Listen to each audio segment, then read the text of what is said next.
everybody.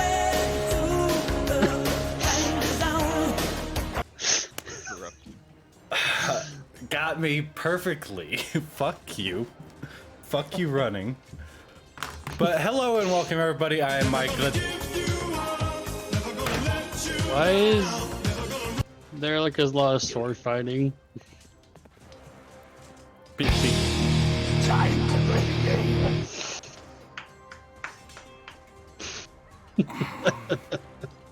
Come on, these dumbasses don't need an introduction.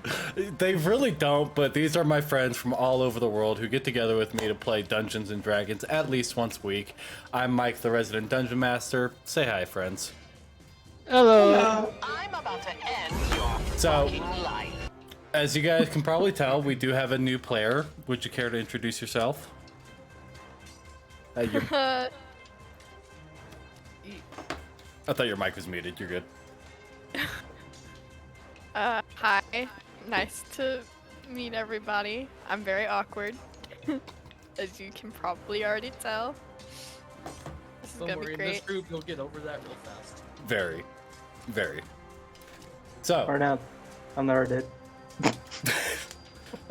So with that introduction out of the way, Are we you don't still have here? any new announcements outside of the new player. So we're gonna hop right back into where we left off last week with the party finding themselves in a long abandoned, tall and gnarled wizard's tower. Looking around and seeing several, maybe a couple dozen ultra realistic statues.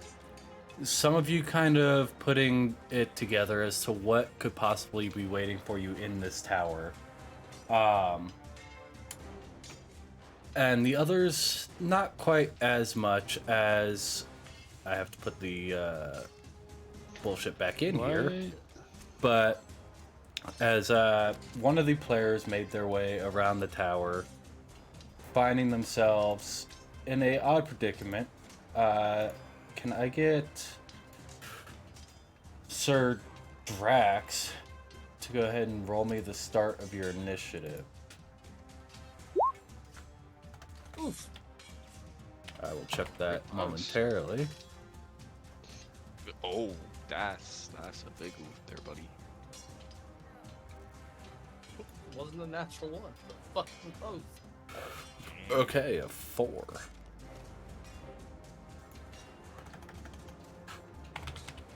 And I need to get this bitch's thing pulled up. I fail as a DM in this moment, not having my shit put You together. said you were ready. I mean, I was ready, okay? Shut the fuck up. Burn And then him you at the distracted stake. me. Then y'all motherfuckers distract me with your goddamn soundboard, I swear to God. He doesn't get nothing fucking done. That's the thing. Fuck you mean I get nothing done? Alright. Okay. Well, it is going to go before you. As you walk into this room, Drax, the first thing that you notice is way off... Come on, switch over here. Way off in this empty room, you see the skittering creature, and only the quickest flash of the yellow eyes as it starts to make its way over into a corner. That's going to be the end of its turn. I don't see a room. What do you mean? I mean, I you... still see the whole map. Oh, fuck. Yeah, you forgot about that, didn't you?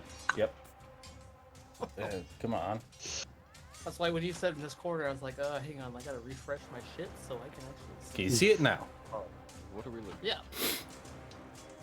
But what the fuck is this? Okay. What? Yeah. Drax, you are over here. And I'm not going through with putting in about a couple dozen statue figures in here. But there are a couple dozen statuesque figures throughout this entire map. Okay, I see where I am. Yes. Making its way off into the corner, you see the flash of yellow eyes. Like, which corner? Right there. Like, where? Okay, there it is. was about to say, you should. It's the only other thing in the fucking room with you, dog. Well, I mean, I'm working. I only have 2 monitors right now. I have my laptop and this one. I can't Please look into the direction. Oh, you Look, did. squirrel. Wait, what? Ha, squirrel. Actually, I forgot I can do this. That is not what the fuck a gorgon is. Okay. Yeah, that's something like its dog, if it has dogs. Yeah, it looks like a bowl. what the dog? Chilling in a corner. Okay. So what are you doing, Drex? I'm not doing anything. Remember, you said it was before. Yeah, that was its turn. Moving into the corner. Oh, it moved into the corner. Yes. That was it. That was all it did for its turn. I'm just gonna ready an action. Okay, what action are you rendering? Hell Reaper. Okay, well, Sun Song. Yeah. So for this moment being, since I didn't get it put into your I didn't mean to click that. Don't ignore that. since I didn't get it put into your character sheet prior, just use the information I sent you. So on your attack rolls, it's plus your proficiency plus 3. Okay, wait, what? So on your attack rolls, when you make an attack roll with Sun Song, Yeah. it is plus your proficiency bonus plus 3. So D20 roll plus. What am I changing in this? Is it the damage or the attack? Let me look real quick, and I will tell you. I could probably just quickly enter this in. Okay. So add a plus 3 right after that strength, and then change the damage Okay. to the all the damages that I listed for you, but the you don't have to type the abilities in. So. I'm so confused. I don't want to give away your cool weapon, okay? Yeah, I know, but that's what I'm saying is like, what goes. Can you do it? Because I don't know what goes where. Yes, I will do that real quick.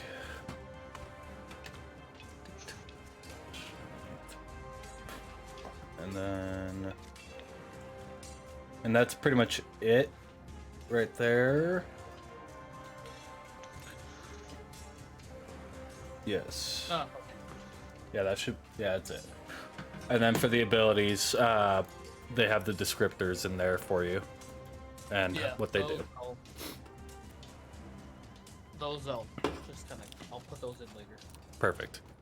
So, with the rest of you guys, you guys are still in the main room, and you can continue to make your way throughout the tower, and look at the rest of the statues. Did we hear something moved? You know what? Like- Go ahead and give me a perception check. Hmm. Well, I mean, I guess to be fair, I would say, hey guys, there's something else up here. If you Yeah, would say but- that on your turn, then yes, I'll say you guys would think there's something around there. So, I guess I'm going to check that. Okay. Cranberry's gonna make his way over as well. We're not in exact initiative yet. Yeah, I get it. Am I behind a wall or there isn't any wall? It's like a archway kind of style door. So it's not a wall. Okay. Yeah. So I do see drags. Yeah. Okay. I'd say with where you're located, you would also be able to see the figure off in the distance. You're not quite sure what it is. Oh, can I do something in my... can I do something? Yeah. This will be getting you into initiative. So I'm I'll say rolling you initiative. get to do Alright. this thing, and then your initiative takes over. Okay. Oh, It's not 4 though. Definitely not a 4. Hmm. Does it look strong? Can I tell that fact alone, or Give me let's say a nature or survival, your choice. oh, you're giving me choices? How nice of you. Survival. Oh, that's not very high. Let's go with nature. Hey. Oh my god. So Wow, that's impressive. Good rolls. Good rolls. what I will say is, getting the quick glance at this that you do, that nature check allows you to both look at this creature and know what it is, as well as knowing that this creature is not in the best of health. Oh, I was just thinking if I should be casting Armor of Goddess, but I guess I will. I won't. I will just shoot a cranberry at it. It is still very much so alive, but not very sturdy. Yeah, before I shoot a cranberry in form of Eldritch Blast, I'll ask you this one thing. Does it look hostile? Or not? What do you mean? Like, Hostile. is it Oh, hostile? hostile? For some reason, I thought you said hostile. I was like, what the fuck is hostile? Yeah, I said that. Uh, I said that. I thought that's the way how you said it. No, never mind. all good. English is difficult. Exactly. So I'll say that yes, it looks like it could potentially be in a hostile state of being, but it does look more, I guess you could say, protective than anything.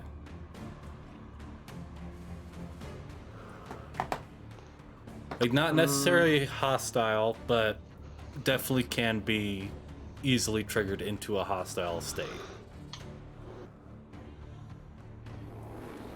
Well, am I gonna risk that? Am I gonna And risk that? with that natural 20, what you'll notice from the distance that you can see it at is you don't have a large encounter base with these creatures, but you know that this one looks sickly, gaunt, and on the verge of death itself. Yeah, I'm just thinking it could be some kind of provider of information of this whole place, or it's just, I don't know if I want to kill it when it's in that bad state, you know. Up to you. Yeah, I guess I'll kill it. Okay, go ahead and make your attack against it.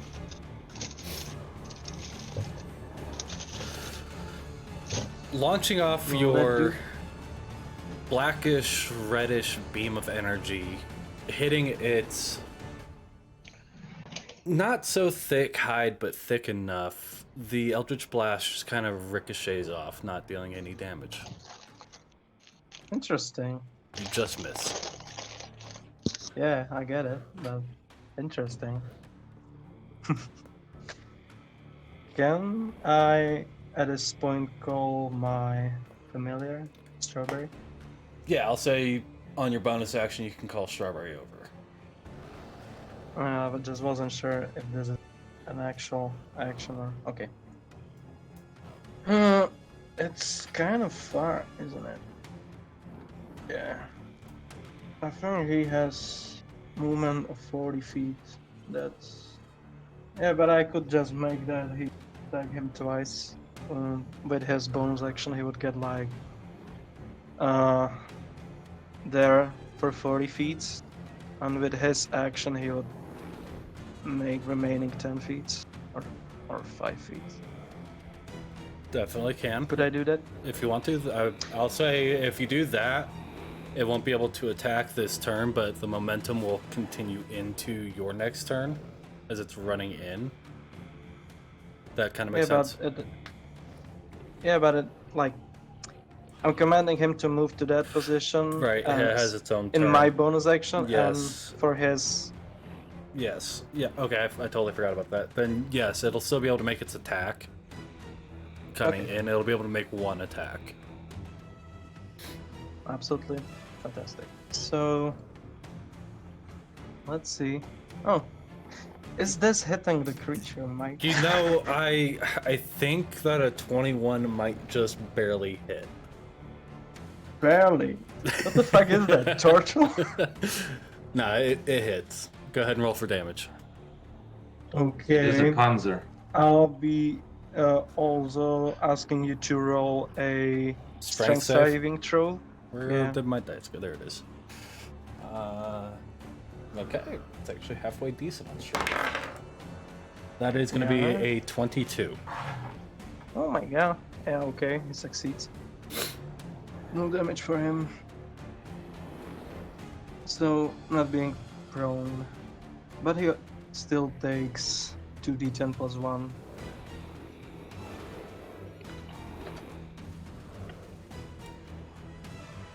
And can I also get a Constitution saving throw from Strawberry? Strawberry? Yes. Yes. Uh, 13 points of damage. That's Okay. not bad. That's not bad. so it should like survive for saying. Okay. Okay. 1d20. I'm not adding anything since it comes to plus 0. Oh my god. That's low. So what happens to him? Can you feel through Strawberry, or is that No. okay? Well, I can see through Blueberry, but Strawberry is just like tank. so you won't be able to notice it immediately. However, the petrifying gaze does start to set in on Strawberry. God damn. You've rolled a 7 What on the your fuck? Constitution saving throw. Oh my god. This thing is And- ridiculous. And with that, we're gonna come up to the other guys. The rest of you guys who are still sitting in the main room. What would you like to do? Why do I see a spiraling kind of stair look in the middle? Because That's how you get Stairs. upstairs? yes, First of all, I would like to know how we got to this part. I don't probably remember saw me if I was drunk getting up the enough, stairs. I was wasted, I was drugged, or what, and I just came to the spot, and now I'm just trying to figure what the hell's going on. well, actually, if I remember correctly, They were last time you outside. you were out in the cart outside. I just put your token up there so that way we had it. But to be more accurate for your character, you'd be way off over here.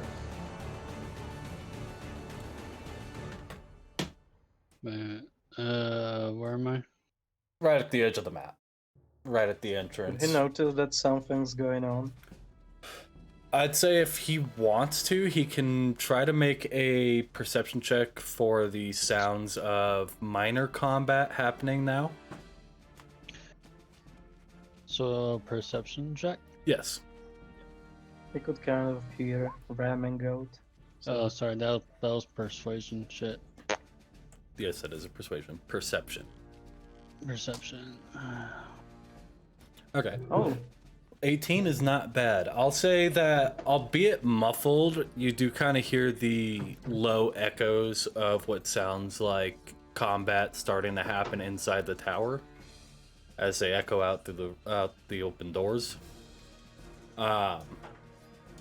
If you want to try and get in at this point, knowing that there's combat going on, I would say you would have to roll initiative and use your turn-based movement to get in. This is kind of like as battle is kicking off, I'm giving you guys a one-turn leniency before getting into your initiative.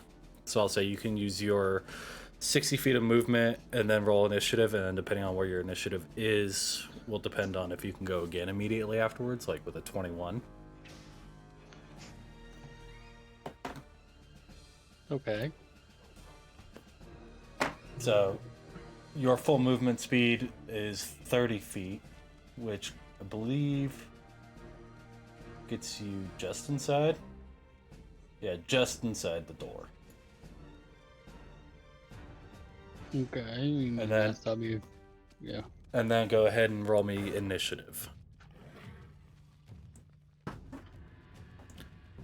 You can definitely go immediately again. You see that there are two possible directions for you to head in.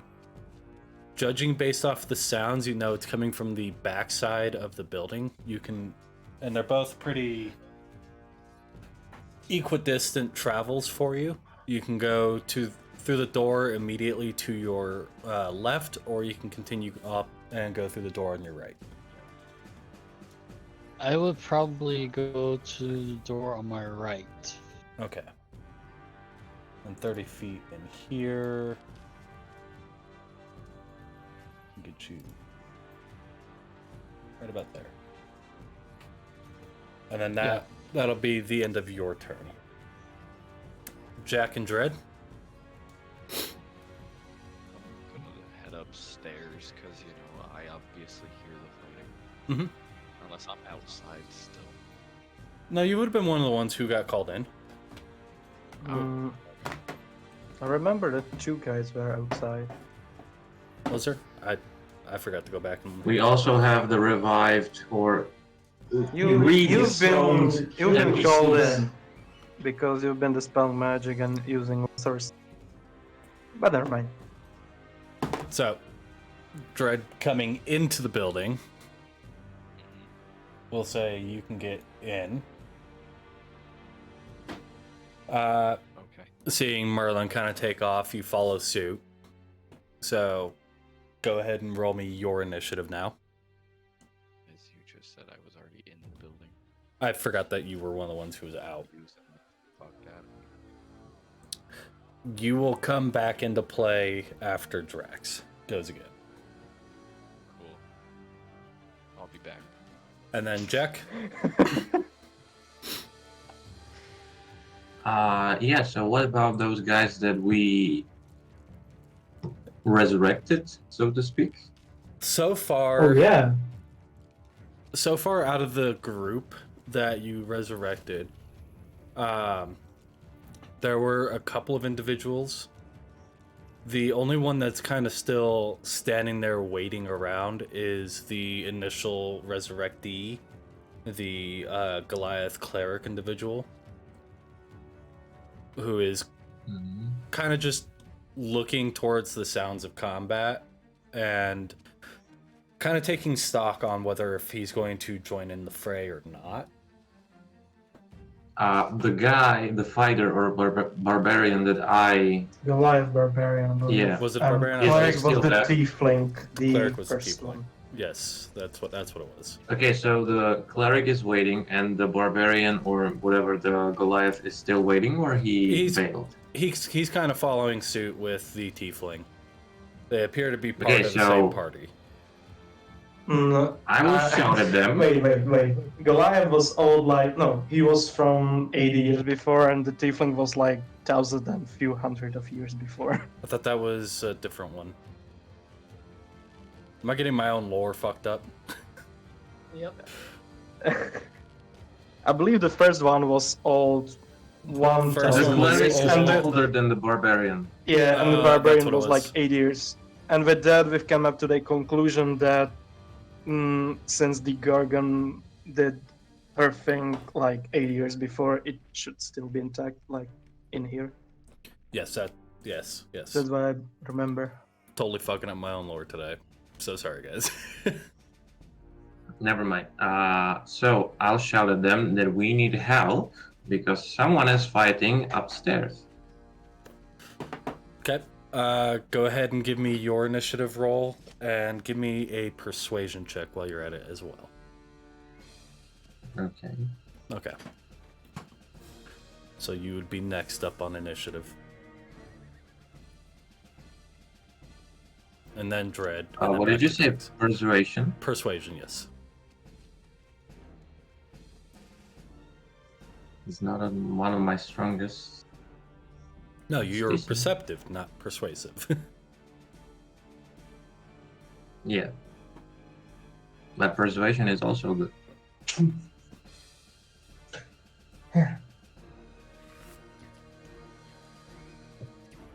So, are they coming?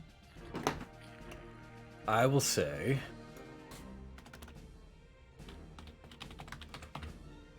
See if I can. Let's just do this. Not fuck you, puppet.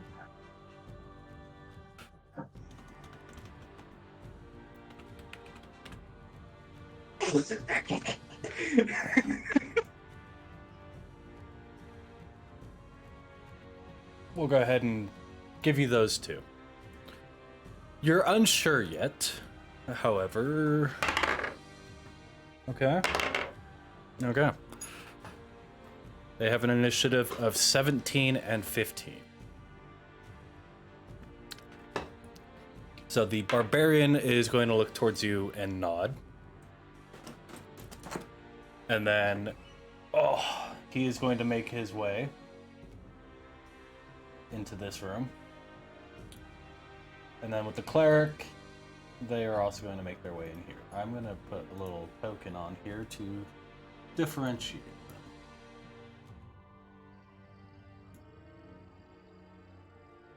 Okay. And after that, it is your turn. So, what would you like to do on your turn? I'm running upstairs. Okay. You can also get into this room.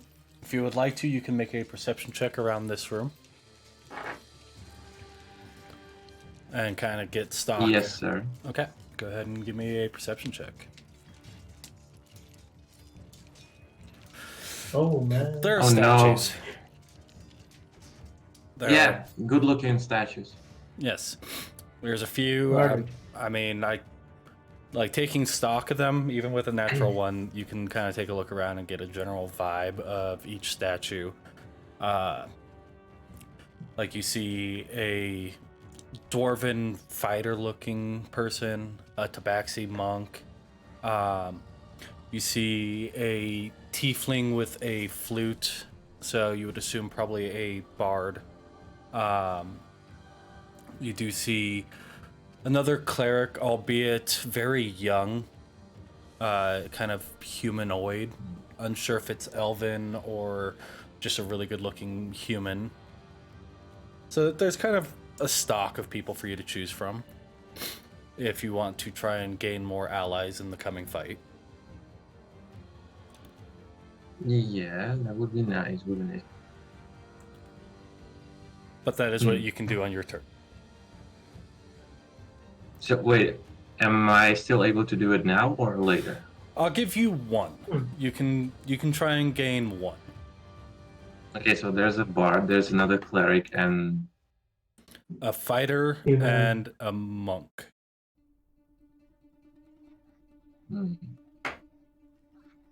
okay, I'll choose the cleric because there's a chance he has lesser restoration, so we can increase the number of people.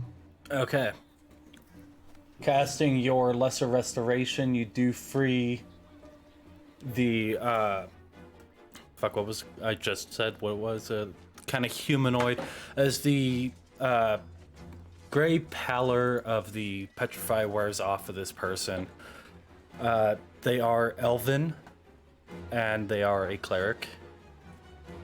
As they come through, or two, they look at you and go, "Oh, okay. You're new. Not a statue. Noted. Hi." Hello. And that's going to be it. On your next turn, you can persuade them to join your cause. Okay. And with that, now we come to Dread. Oh wow, finally. No. Time to make a sandwich. Fuck off. You think I'm playing, bro? Oh, fuck you. And I got a box of Cheez-Its. Oh, Jesus Christ. So, what? It is your turn, actual turn. So, My actual... so movement, action, bonus action, that type shit. Get me the fuck upstairs, I guess, where everybody else is. Okay, do you want to go through the door to the left or door to the right?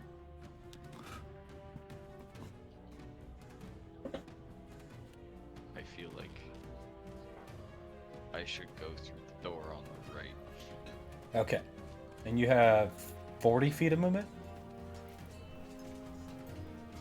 30, 30? pretty sure.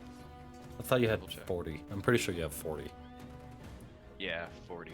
My dumbass has been short stepping. So you can get to the door. I can get through the door. Yes. Oh yeah, nice. Big ass tower. Yes. It is a wizard's tower. They tend to be so.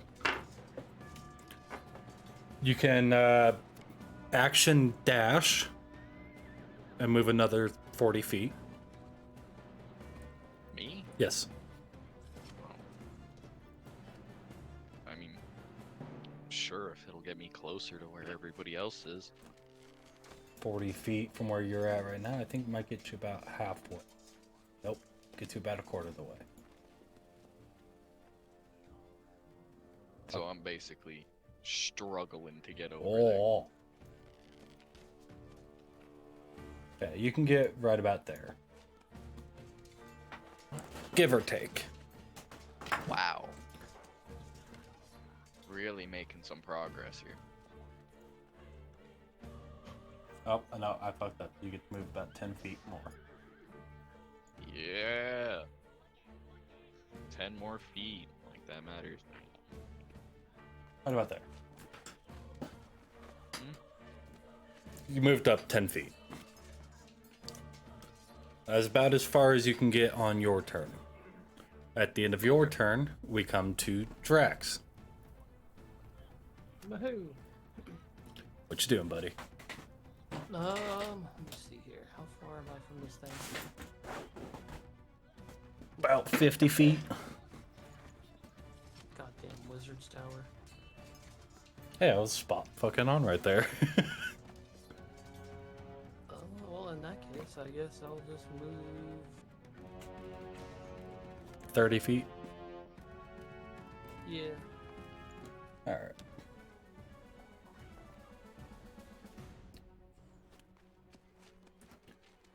Alright. Still have your action and your bonus action.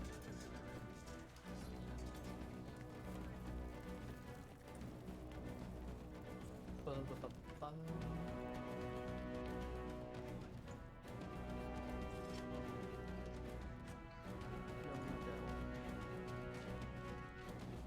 No, that one.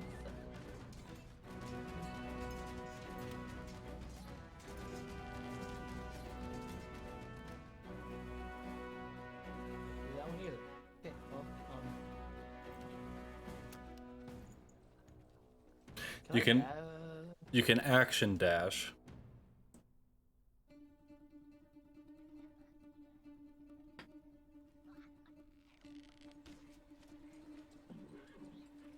You know what? Fuck it. Gonna action dash? No. What are you doing?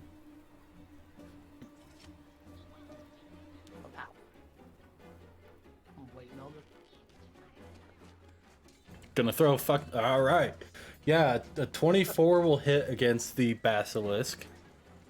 Go ahead and roll for damage. Going into the rage on the bonus action, and No, for some reason, there's no rage. you forgot. For some reason, it just automatically checked it for me. In the global modifiers, you should be able to uncheck it on your sheet. I did. Okay. So So just a 9. Okay, just a 9 points. It already being pretty fucked up is now knocking on heaven's door.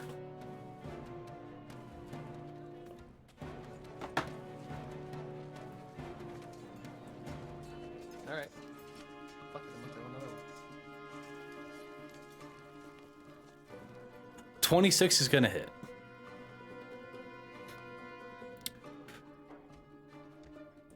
How do you want to do this? Fuck it. Javelin through the freaking neck. Throwing the javelin through the neck of this basilisk, you pin it to the wall like a still intact hunting trophy as it just hangs there limply from the javelin. You see the purplish black ichor for blood seep out of the wound.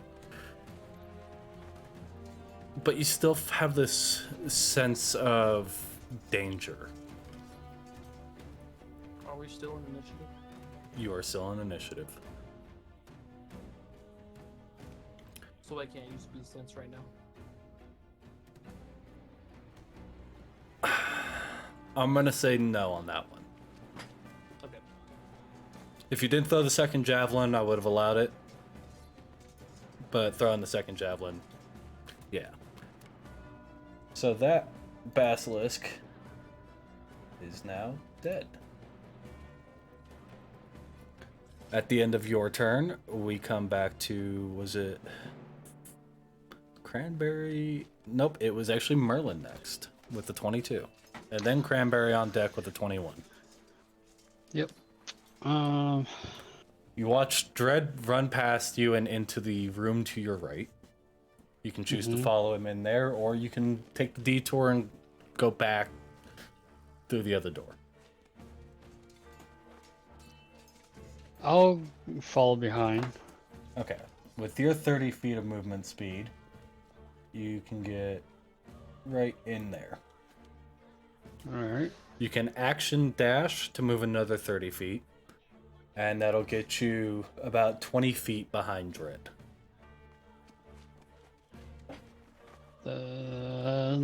Let's do that, yeah. Okay. Using your action to dash, get you right about there.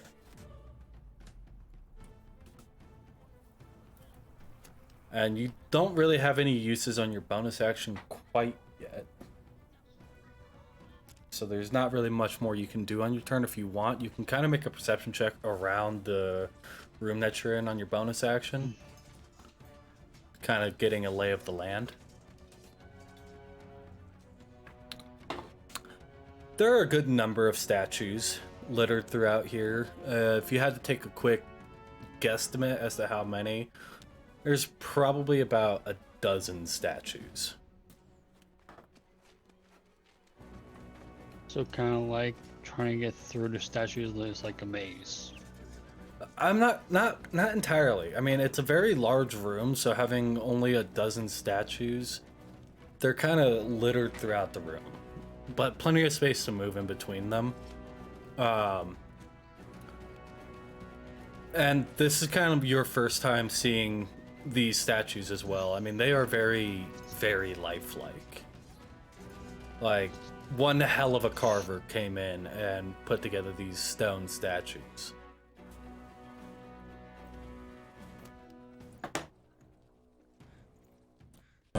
That motherfucker.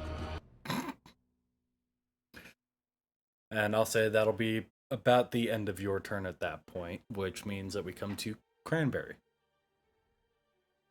So, since we are still in a combat, and I don't have my fucking goat.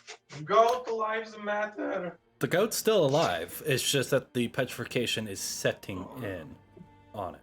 Can it be? It'll get to make another save against it at the end of its turn. Yeah, but well, its turn is basically after my turn. Right. Could I actually it has 2 turns, so I could use my bonus action and his own action to roll 2 saves. Technically. But failing one will set the process in a little bit more. It does take a couple of turns for it to fully petrify. Okay.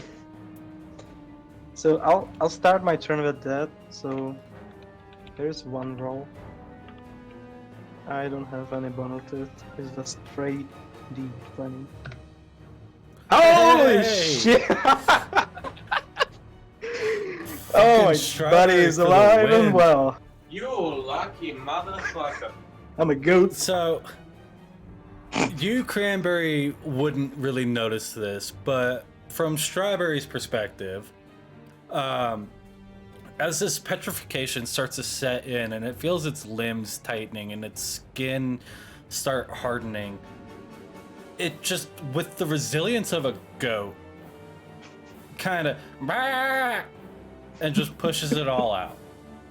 As the It just stomps the ground and rushes all the stone that was creating among its legs all around the room. The stoned ground now looks a little bit newer and maybe repaired in some areas. Jake, tell me you have a screaming goat sound. I don't think I do. I thought you were gonna add one. How? So How is that even possible? So it actually has full hit point. Is that full hit points? Is that right? It did not take any damage. It just the petrification process was setting it. Marvelous. All right, so I guess that I guess I'm gonna get closer to guys. Okay. And Gonna to make that your way in. basilisk, You're I right suppose. about 30 feet, which can get you right about there. No, I have 40. You have 40. I'm a goat. Yes, I'm a goat. You can get right behind Drax. We get it. I'm a goat, motherfucker. I'm a goat. Exactly. I have those sweet 10 feet plus. So we don't see anything dangerous. Is that true? Give me a perception check. Mm-hmm. Just in a moment.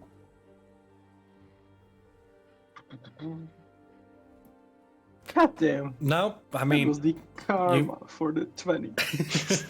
a natural 20 and then a natural 1. Wait.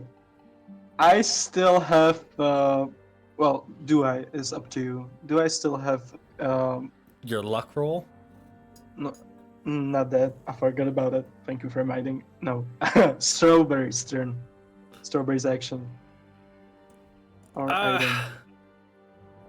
I'd say, yeah, Strawberry would have their turn because it uses your bonus action and then it has its own turn. No, that's the thing. Can I roll a perception roll as Strawberry? It'll be at disadvantage. Strawberry was not intended to be your it's- perceptive. Perfectly fair. Okay. Okay. Okay, that's one. You found it really fast. I'm good at what I do. You know, you can just press the arrow. God damn. For a Alright. 6, looking around, Strawberry doesn't really notice anything. I mean, it is very low to the ground. Yeah. So, Can I communicate with Drax? yeah, I mean, I'm pretty quick still and simple. standing. Yeah, he's busy. I'm just like, Drax, Bruh. have you noticed something? I don't think we're safe yet. No, there's something else here. I sense it. It's just like busy with his work getting that basilisk trophy, and it's still in here. It's still. All right, so I guess that's all for my turn. Never. And then, Weird question. yes. If I take the basilisk's head, can I use it as a weapon? I don't think it's working when it's dead. I'm not Basilisks are not a Medusa. It does not work that way. Okay. Yeah. I like sure. your It's- thinking. yes, it's very good thinking. Away from fucking Dragon's Dogma. Yeah, Ah. good thinking, but no. No. Is there anything from the basilisk that can be used as a weapon though? I mean, it's got claws.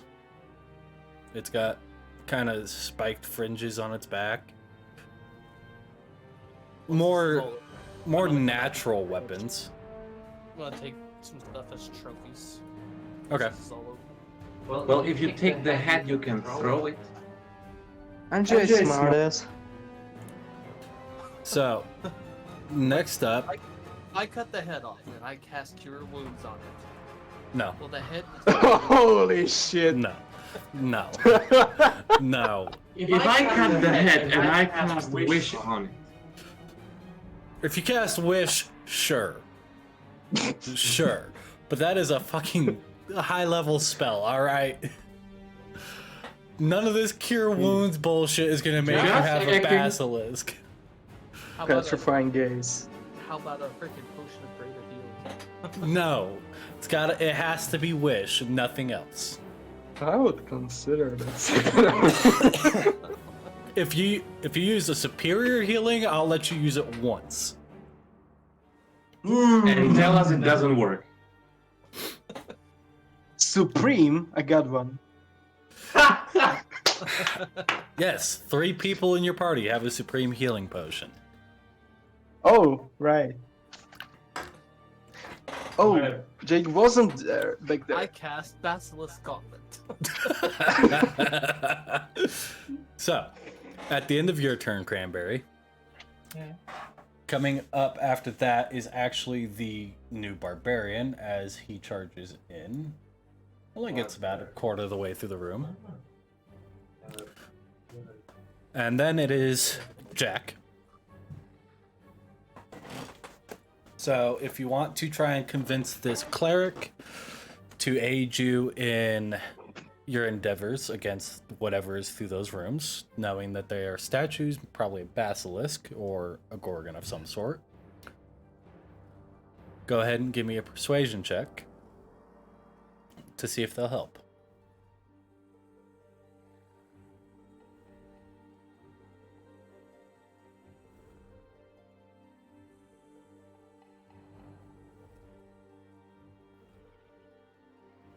You did. I rolled a natural 20. You did. I don't see it. I see it through his PC. He did. Yeah. He totally did. Ah, there it is. There it goes. There it is. It just now came through. Yeah, so That's funny. he looks towards you and then looks around. Yeah, I got a couple in me. Hello, Let's do friend. I this. would like to volunteer your services. I hope you don't mind. Don't mind at all. That's kind of why I'm here, actually. Cool. Good. Then follow me. All right, well, let's grab some more of the people around here. Maybe they'll help. Oh, yeah. And he's going to head over to the Tabaxi monk, while the other cleric with you is going to head over to the dwarven individual, which, leaving you in this room, would allow you to see the tiefling with the flute. Is the tiefling male or female? Female.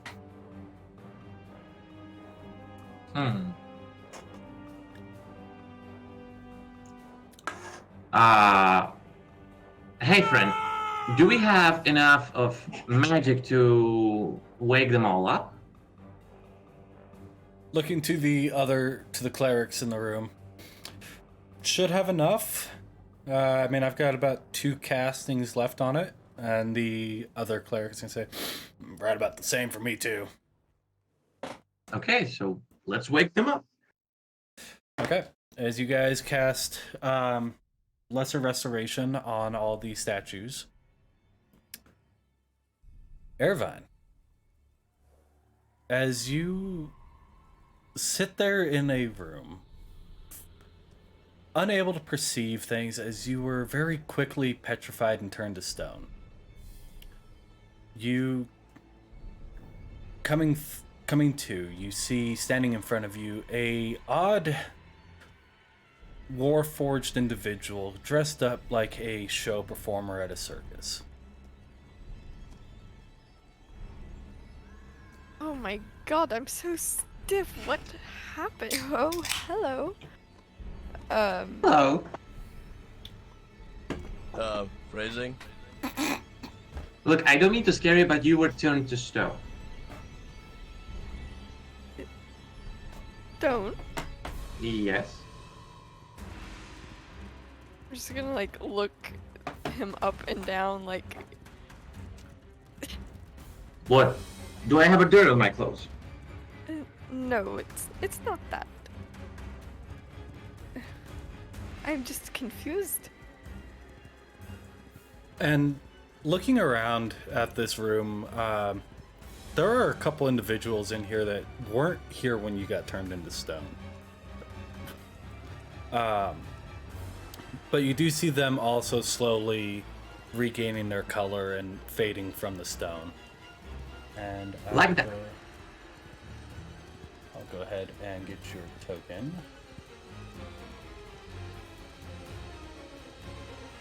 As Jack made his way over to you. New friend, I guess I must thank you for reviving me. Don't worry, you can take me later, but right now, I'm gathering people to help my friends. Then I guess I will do what I can. Thank you. Now follow me. As that is the end of your turn, Jack. Irvine, if you wouldn't mind rolling me your initiative.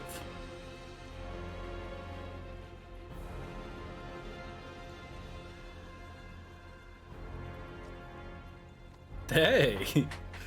So you'll come through right after Cranberry. At the end of Jack's turn, we do come to Dread, but he is away from his table. So we will momentarily skip over Dread and come to Drax. Really, it's me after Dread? You have a 4. He has a 7. Oh, yeah. Okay, well now I'm gonna use Beast Sense. Okay. Remind me what Beast Sense does? Does it just allow you to detect beasts in the area?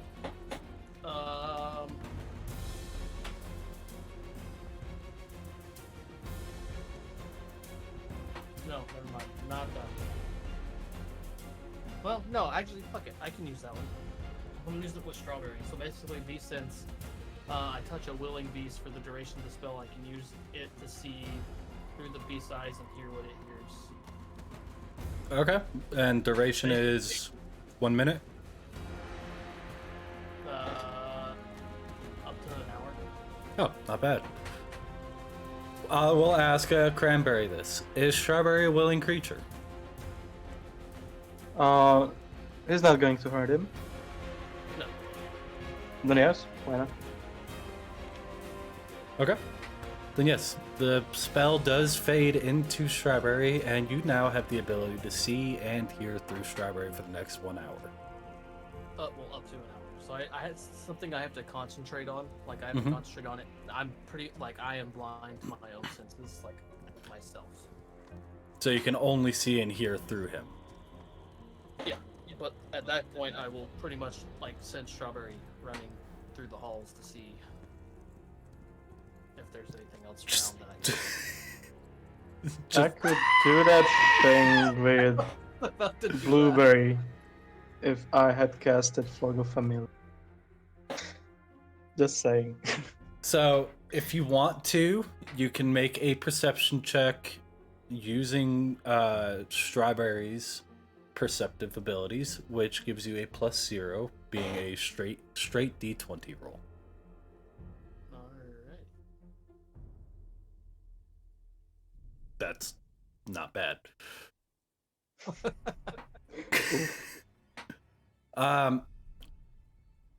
Being able to see through Strawberry's eyes, it's when Strawberry looks up to meet your gaze that you, looking through it, see the creature on the ceiling above you. Oh my fucking god! Okay, well then I will instantly drop my concentration. Okay. And, The fuck? Yes! What the fuck, So- Mike? Here's the thing about wizard towers. It's a mimic! They are rather large. okay, well in that case, fuck the fucking goddamn that. Actually, no, The- wait, hang on. The other creature is give or take about 40 feet above you. Oh, how lucky that Cranberry can move 40 feet up to air with his flying ability. Oh yeah, I mean, goats can strawberry. fucking fly. You're a goat. We get it. Have a can. Oh my god. So in that point, I'm going to use.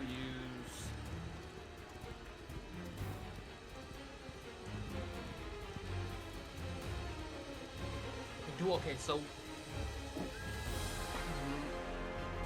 take out the fucking sunset.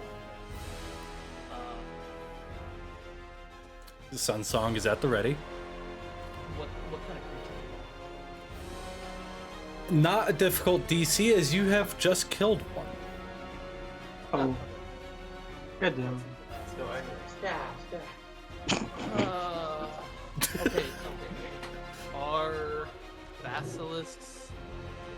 They have a. There's radiant light. Would I know that? I actually have to look real quick. Praise the wrath of God. I will say that along your journeys, you probably wouldn't have encountered a basilisk on the seas. So you wouldn't know much about these creatures aside from folklore and stories, and maybe a little bit of reading here and there on them. So your limited knowledge, you would assume that radiant light is not bad, nor is it good for them. Much like how fire is not bad, nor is it good for them. Okay. Well.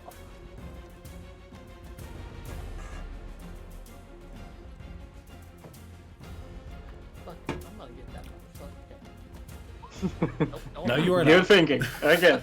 As you go to throw this javelin, you slip a little bit on the now pooling purplish black ichor for blood of the basilisk that you just killed, thus making your aim ever so slightly off and impaling the wall or the ceiling next to the basilisk on it. Ever so slightly in the ass. You get a nice little slip. Hey, you get a nice little slip in, you barely catch yourself, and the javelin does impale into the wall, but about 15 feet to the left. I was trying to be nice. I know how that ones work. Come on. This is fair. Could be much worse. At least I didn't make you roll for an attack against one of your allies. Yeah. What he said. Attack against myself. Yeah, that too. God damn. So I'll say Your strength is just way off because you slip and it comes back down, it impales your arm. I'll say that'll be the end of your turn, and since we skipped over you, Dread. It is your turn. You know what I'm doing. I'm still Book it. walking. So you can make it 80 feet. Which gets you in And the I door. will walk 500 miles. That's what this is feeling like now. I'm not muted. Getting inside the next room, you do see pinned to the wall the now rotting carcass of a creature that you may have encountered once before. Looking over this many-legged creature, you want to say that this is possibly a basilisk? Not entirely sure. But you do also see Drax's attention pointed towards the ceiling, and using your gaze to look up, you do see another basilisk on the ceiling with a javelin, from your point of view, right next to it, stuck in the ceiling. From Drax's point of view, it's about 15 feet to the left. You do have a bonus action, That is a lot of feet. and it's 40 feet in the air. That's physically impossible. It's on the ceiling. That's still physically impossible. It's not like floating in the air, it's upside down on a ceiling.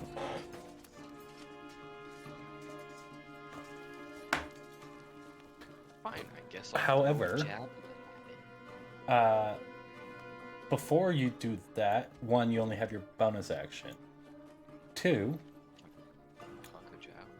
you do see just off to your right, tucked away in a corner on a little nest.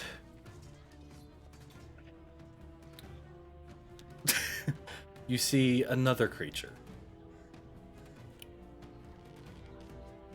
What is it with you and putting me in fights by myself? You're the one who came this way. And you did this to yourself, motherfucker.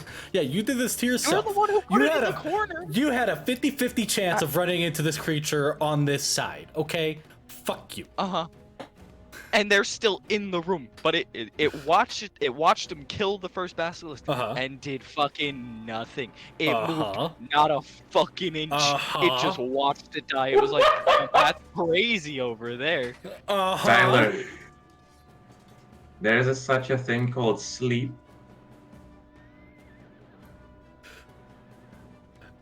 There might be something else going on that you were completely unaware of.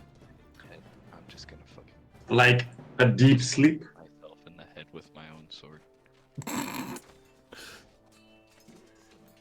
So, Save the problem. you have a bonus action, and you do notice another creature, a snake-like creature.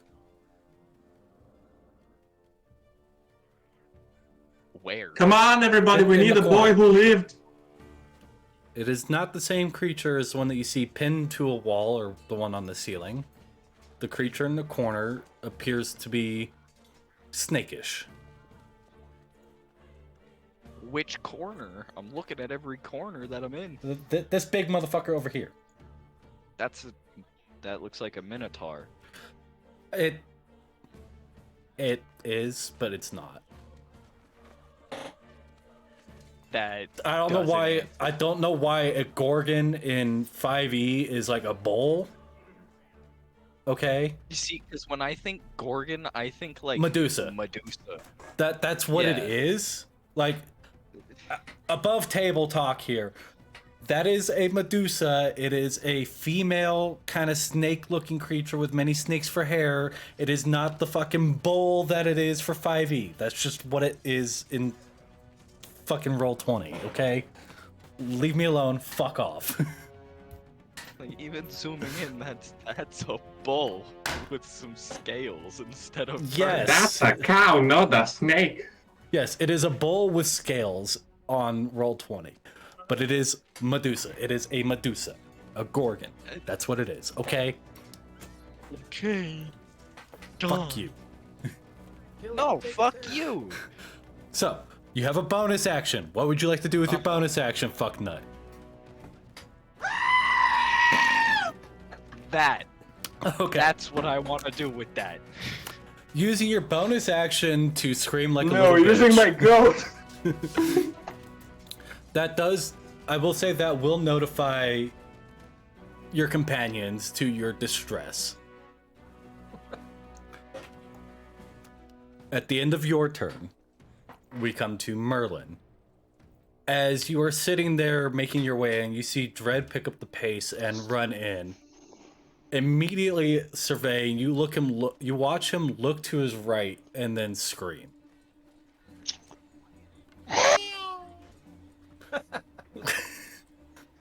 So you can move 60 feet for your turn, which will not get you into the room.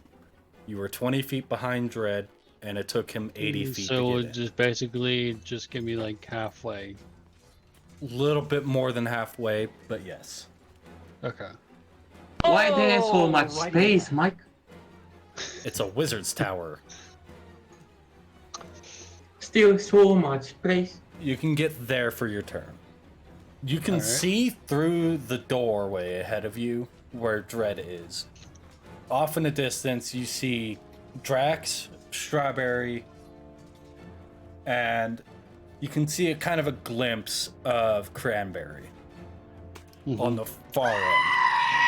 And you see their attention drawn up rather than to the scream at this moment. Right.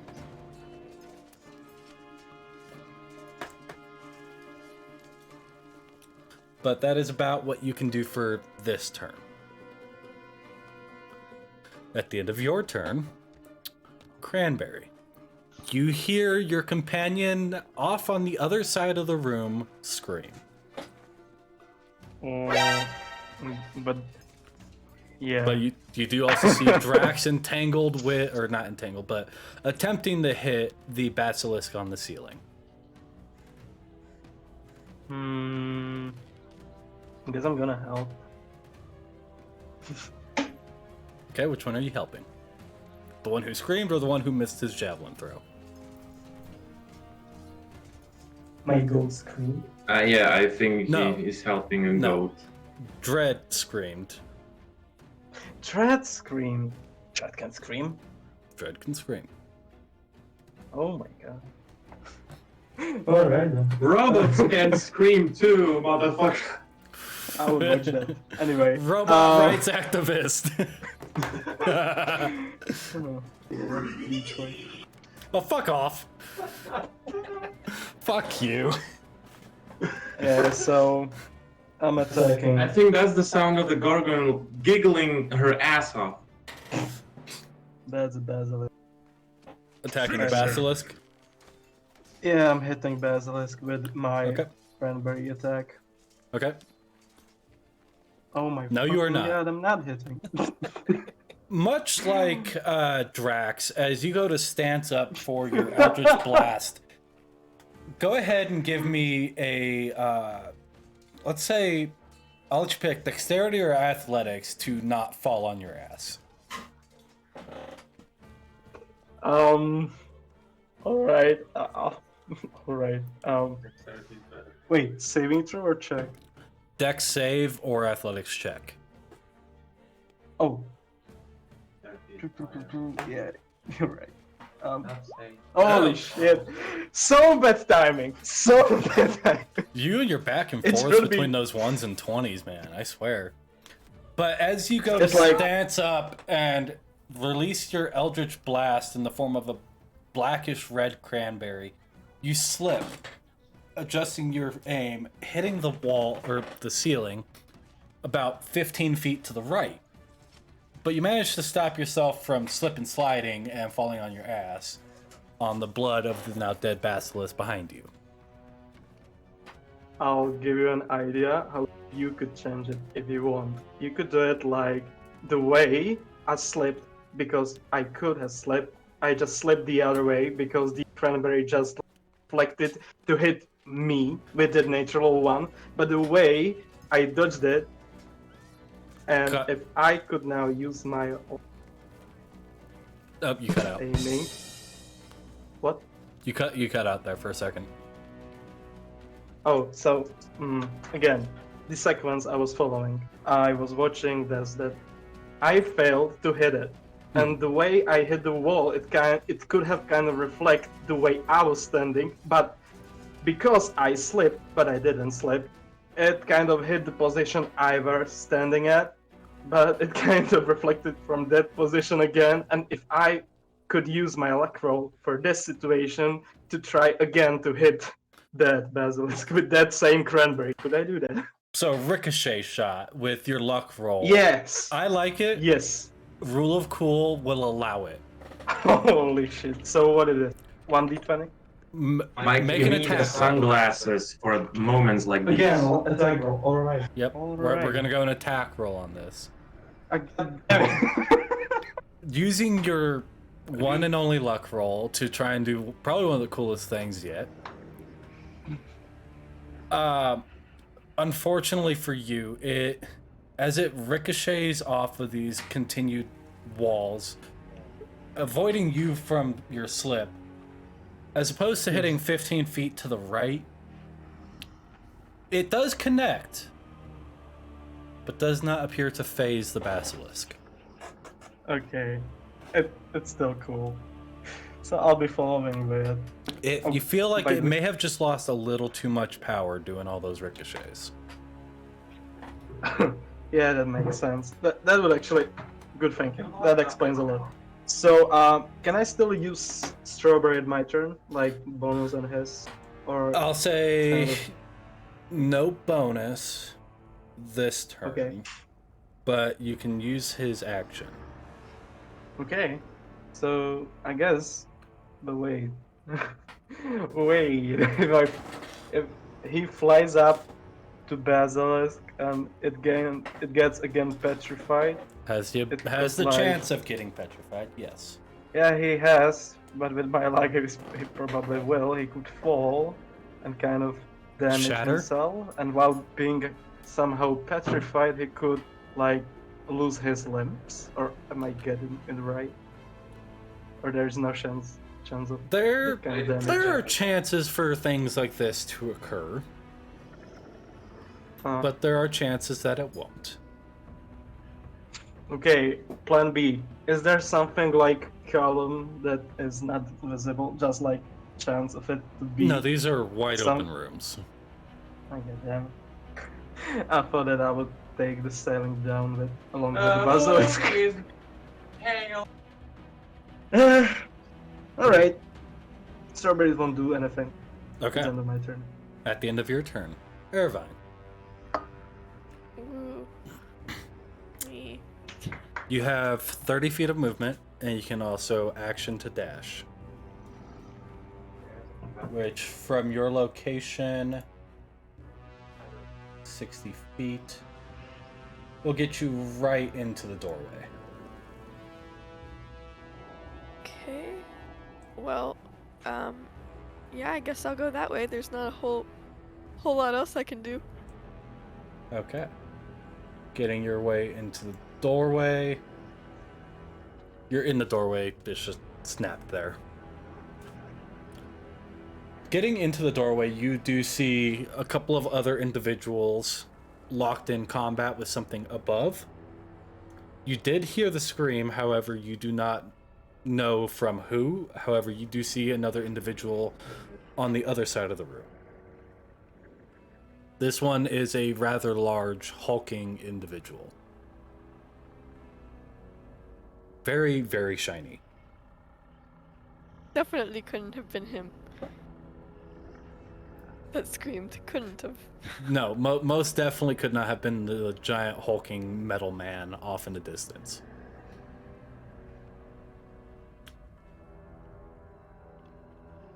That's my friend. You hear the other metal man behind you call out. Wooden man. Wooden. Yes, you are wooden. I forgot. We have one wooden, one metal. I'm a real boy. So you have a bonus action is what you have on this turn. Next turn, you'll have your full action and bonus action. Well, I'm going to look at the group of people fighting the thing on the ceiling. Hold on. Gotta see who was all there. You don't know the names of the individuals, but you do see a satyr and a pirate. And then a nice fluffy pink goat. Looks very I'll soft. correct you there. It's actually a red. Oh yeah, Raspberry's pink. Strawberry's red, yes. My bad. Fluffy... Angry strawberry noises!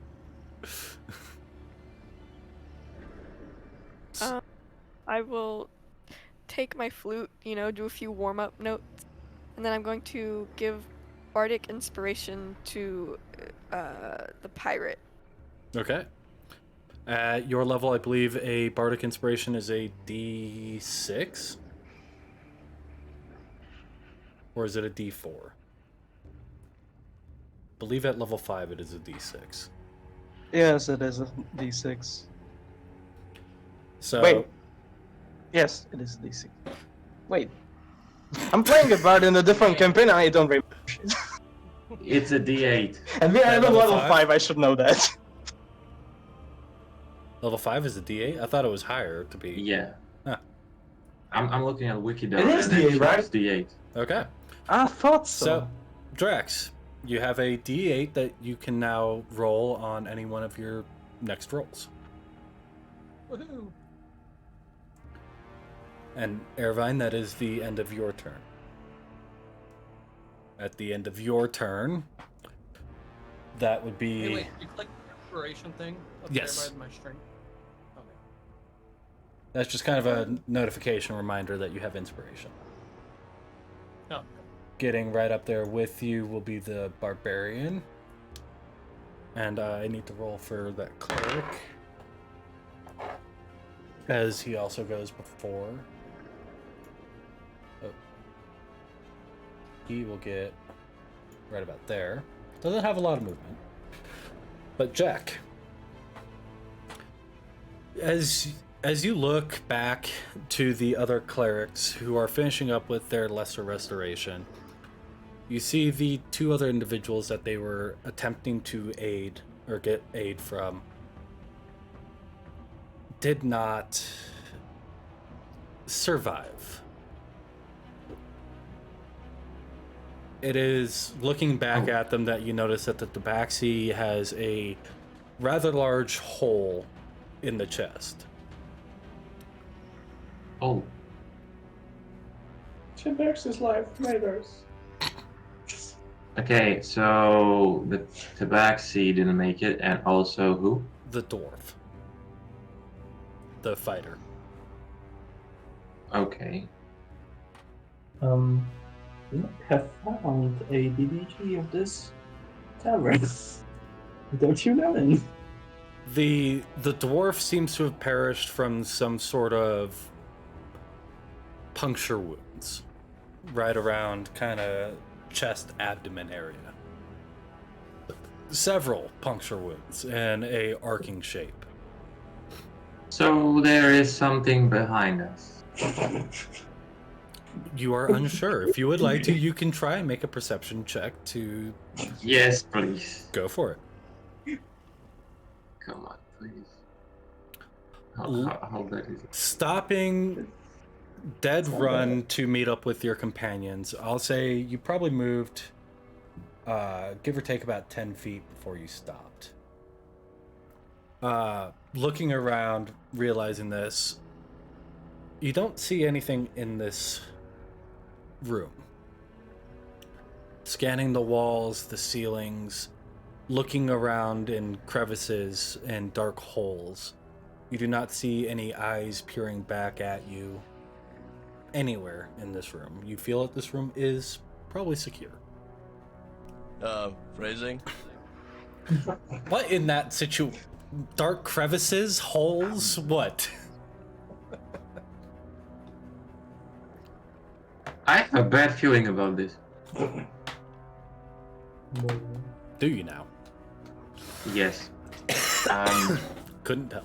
Okay, how spread is the group of people that I'm in? Fairly decently spread. Everyone, come closer together. Really, all that's behind you, well, all that's around you is one cleric in the back who was working on the dwarf, and the cleric who was working on the tabaxi.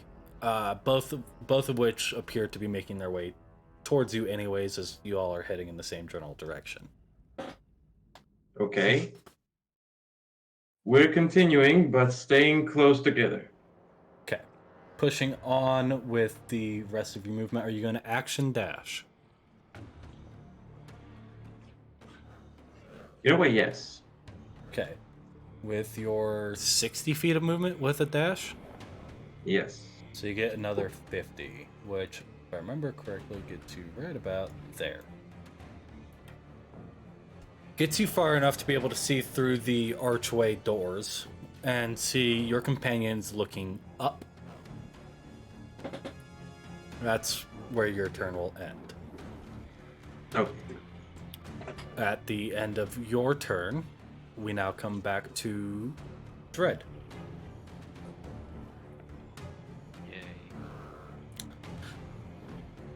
You are fairly decently close to this creature.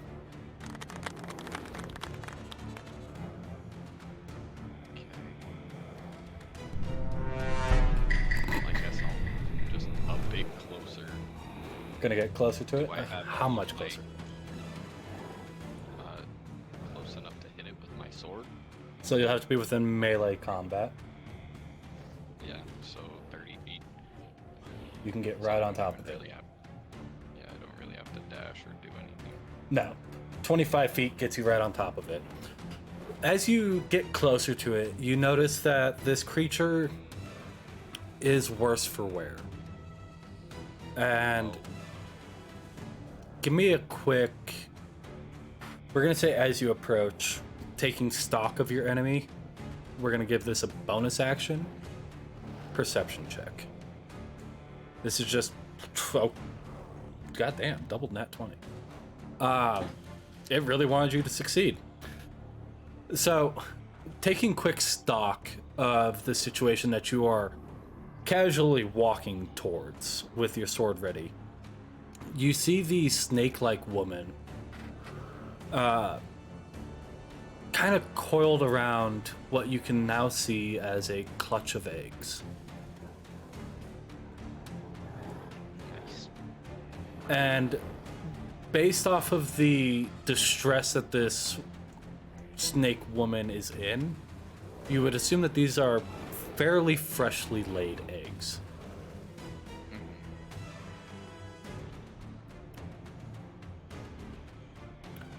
What are you doing? You're gonna attack it?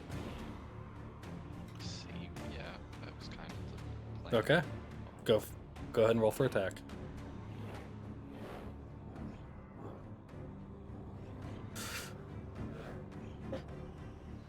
That's gonna hit.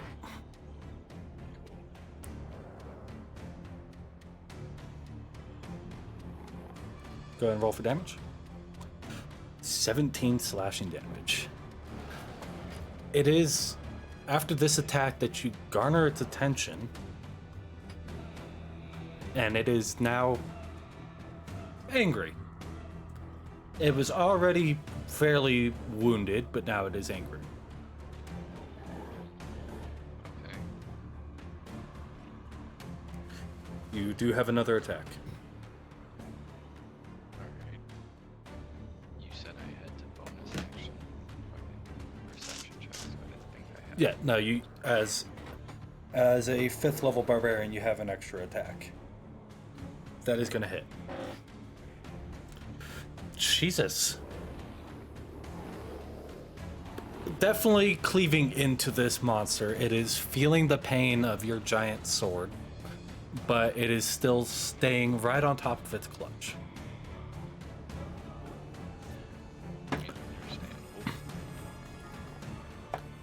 And with that, okay.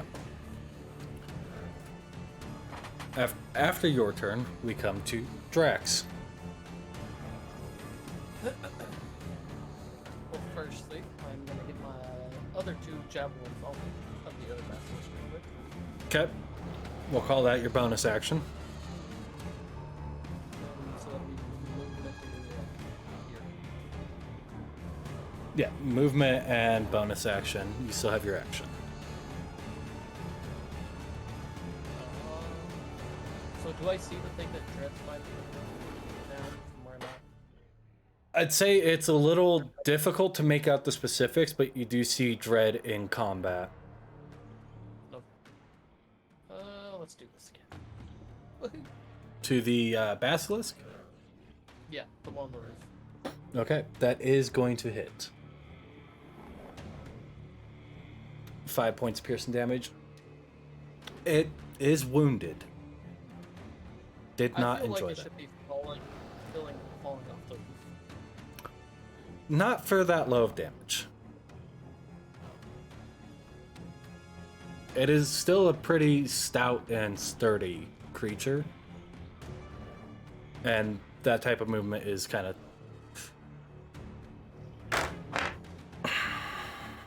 Let's see if it falls.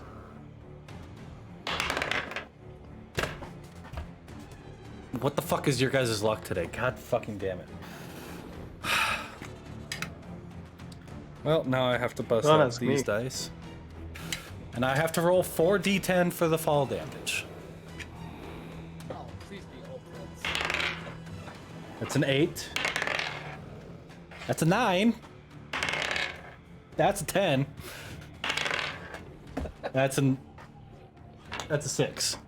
So 27 plus 6 is 33 points of bludgeoning damage as it falls to 40 feet to the ground. Right next to Cranberry. Dead.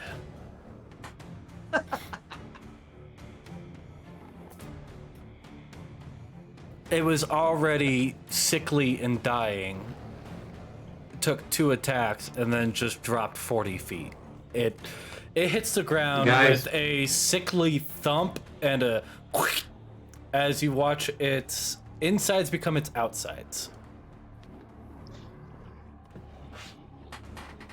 It's Marlon turns. Guys, I have It's a Marlon's realization, turn. but I need to wait till my turn to say.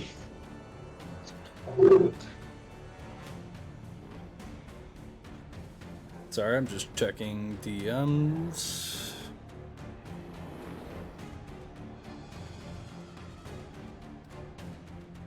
Okay. So, yes, that Gorgon, or not Gorgon, that Basilisk is now dead. I did it.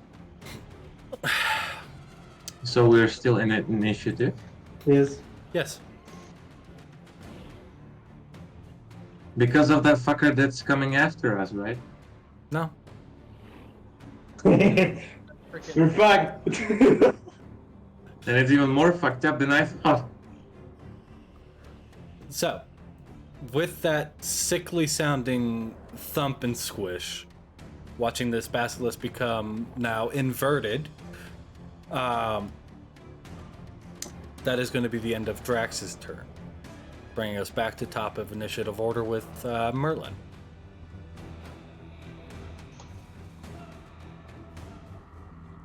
So since I'm barely behind Dread, would I be able to move at least 25 feet?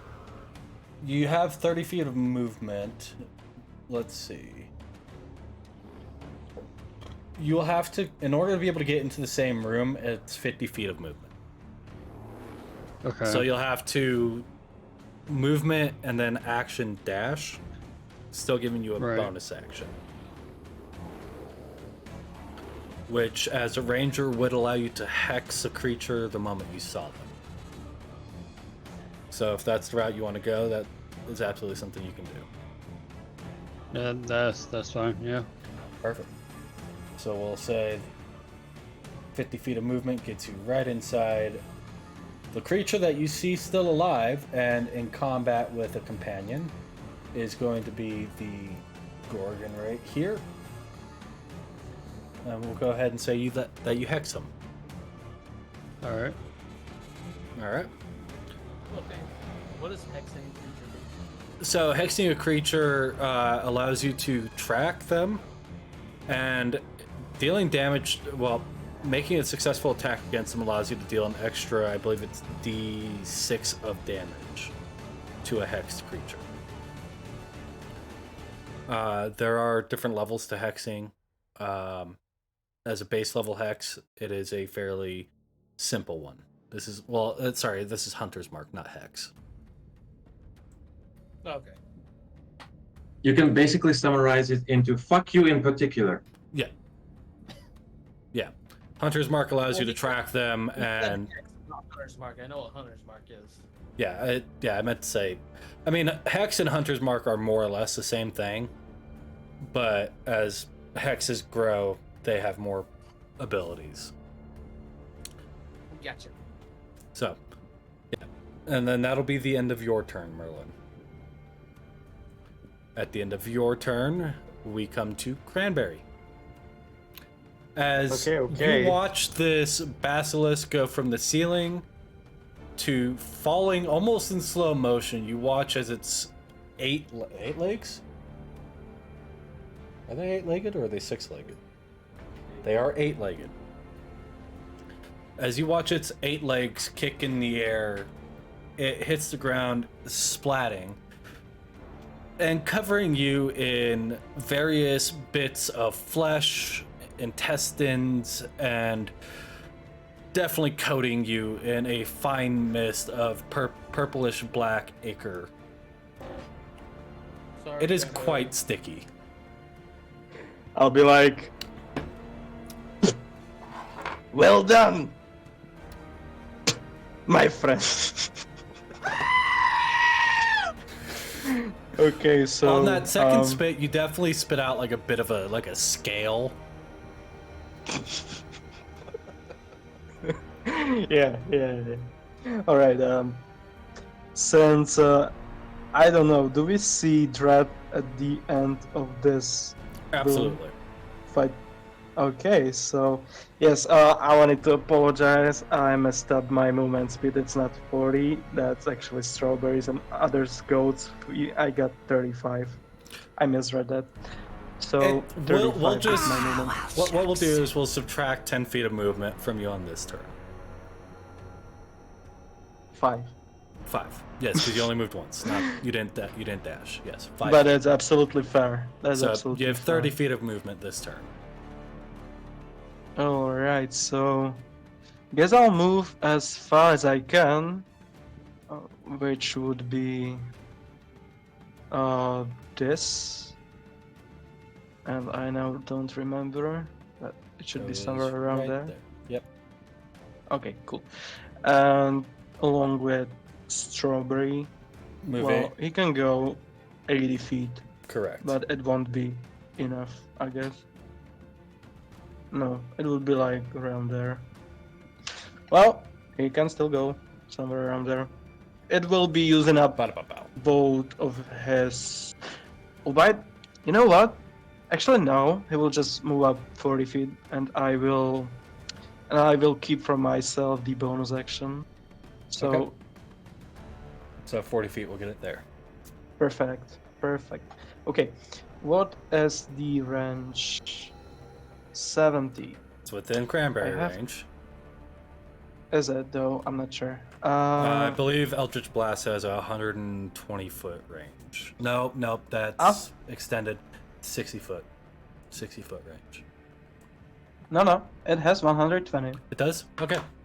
I thought that was I thought that was a different spell. Yeah.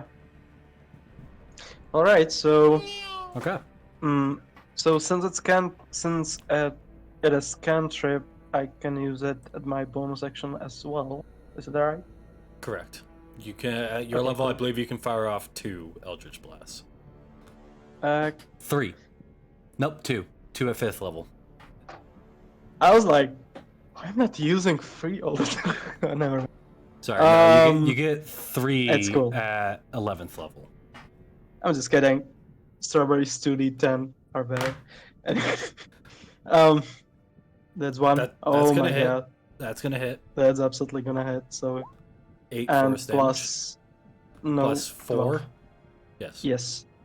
And one more. Okay, damn it. Okay. That is so, going to miss. Yeah. All right. That's gonna be it. Okay. For my turn. At the end of your turn, it is Irvine.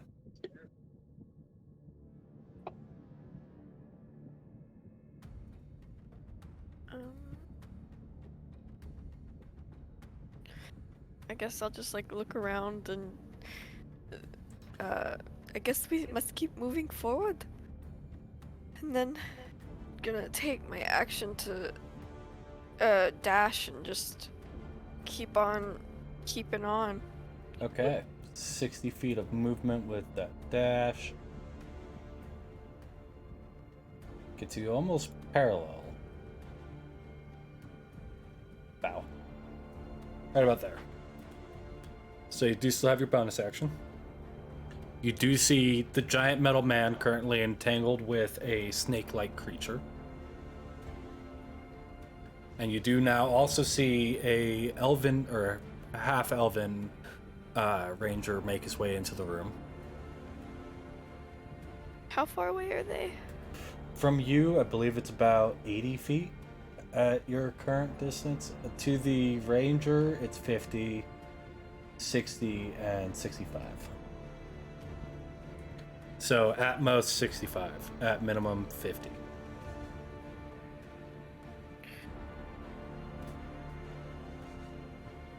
I guess I'll give the one that's closest a bardic inspiration, because that's pretty much all I can do. So you can also give it to the satyr.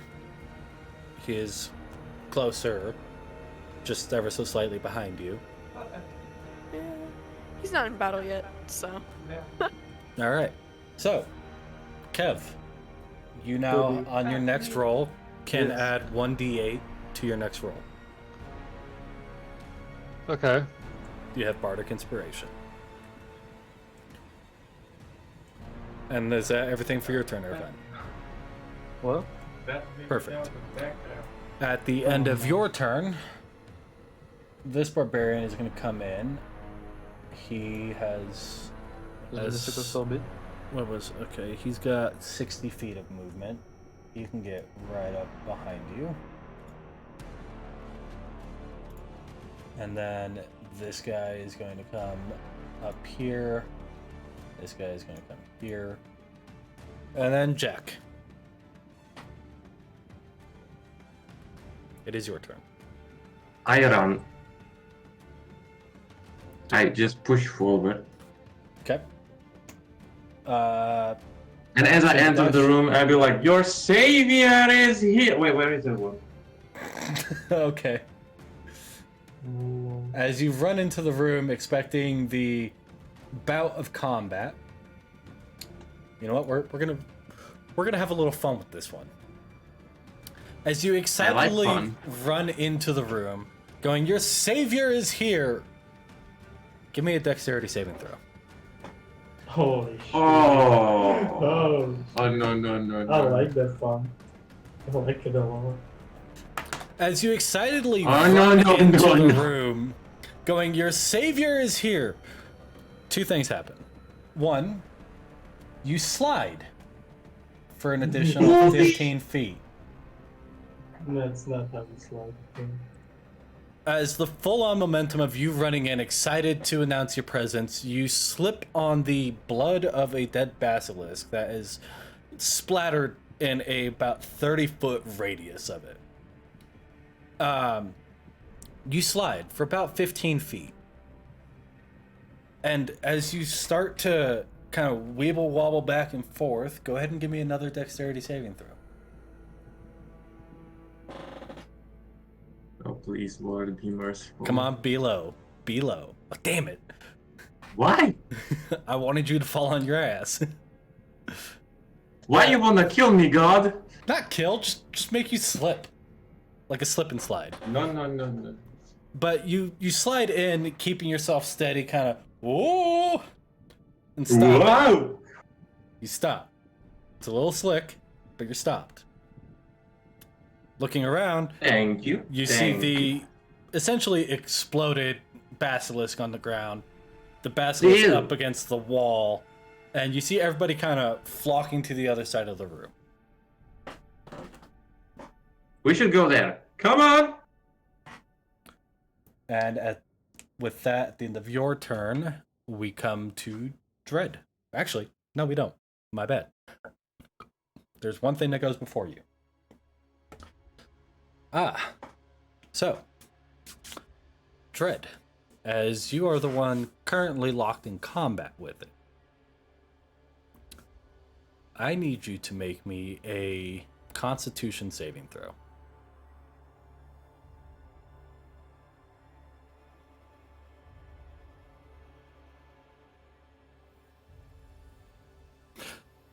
You feel the... What's the word I'm looking for? Intrusive presence of the gaze of this creature burrow deep into you. Deeper than dread. Further to the core. You feel it start to try to set in. But with your resilience as it is, you push the petrification out of you. Oh, fuck. Time to smack this bitch. However, It is. Does a 22 hit?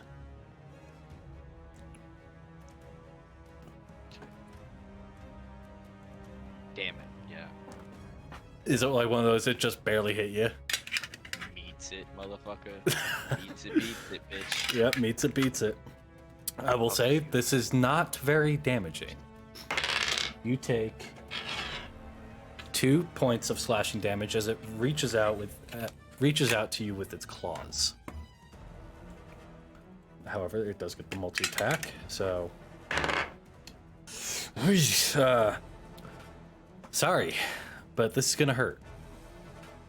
So for a natural 20, 8 plus 7 is 15. 15 points of slashing damage.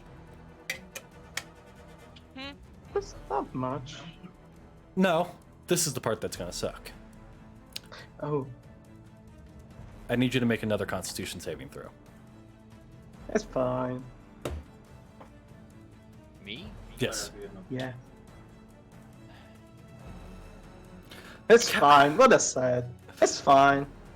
This time, you feel Dread's joints start seizing and locking, but you push through it, pushing it out. You push oil into the See that joints. big ass number right there, though? Yes. Yes. You feel the petrification enter you. It's just your will. You push it out. Oh. You know what it reminds me of? You explaining exactly what happens to Tyler, and Tyler is like, phrasing. So at the end of its turn, we now come to you, Dread. On your turn.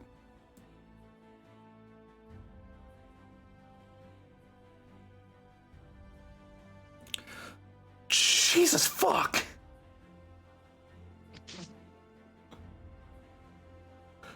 Wait, why is it a plus 15? I don't know. That's just what it says on my sheet. Did I fuck it up somehow?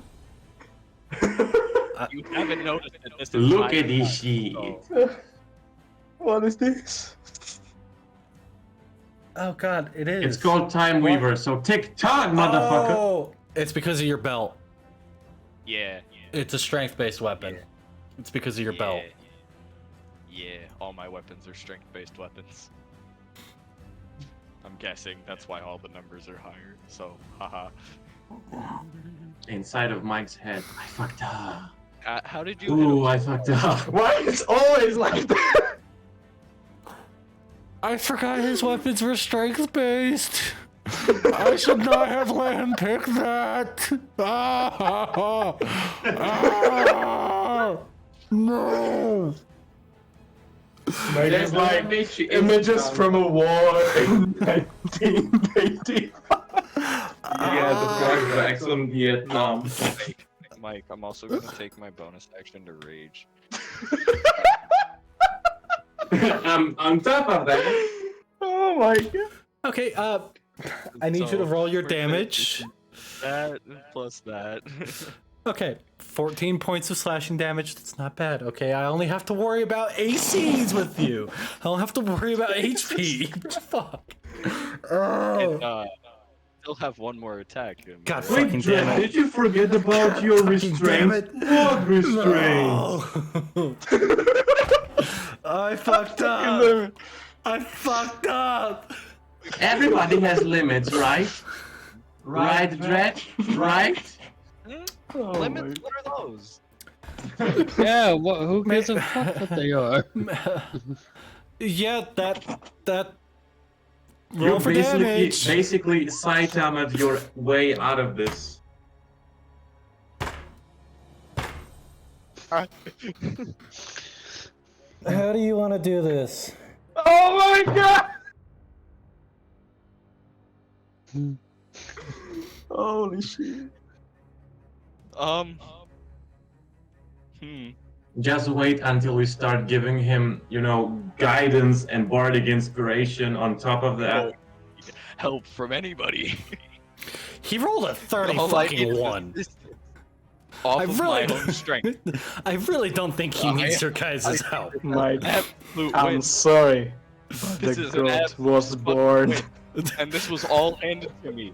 I didn't even try for any of this. I didn't swindle none of this. He handed all. He gave it all to me. I did nothing. Not a fucking thing. All I did was say I wanted to be a Care Bear. I will say, this fucking belt was pure fucking luck. He got to pick any magic item. We know. Yeah, he unfortunately rolled for that belt. We know. And I guessed it. It feels like. Yeah, you guessed it. Okay, how do you kill the Gorgon that is more or less freshly out of labor of producing a new clutch? With my strength.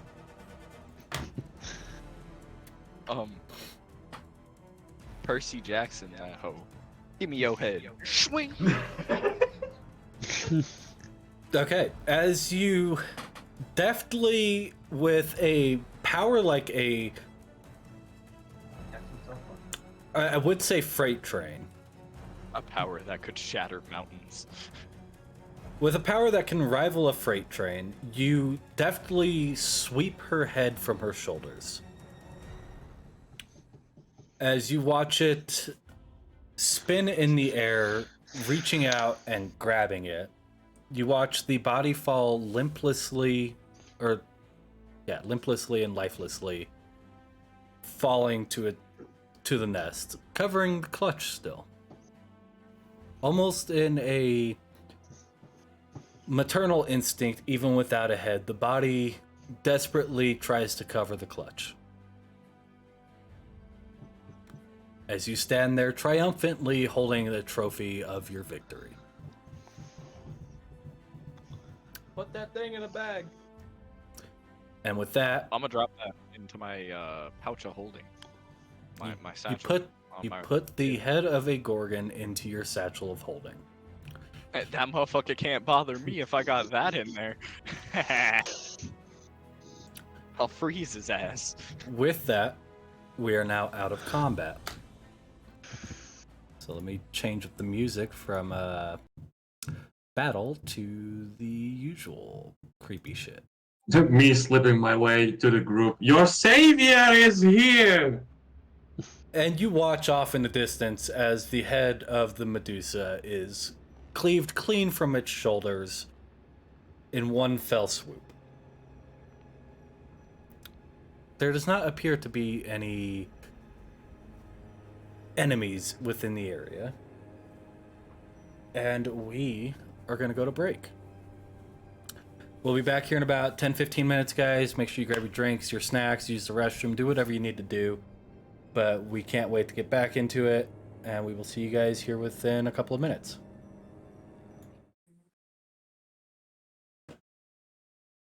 Question.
Welcome back, everybody. I hope you guys enjoyed your breaks as much as we did. My party is driving me to drink, so here we are.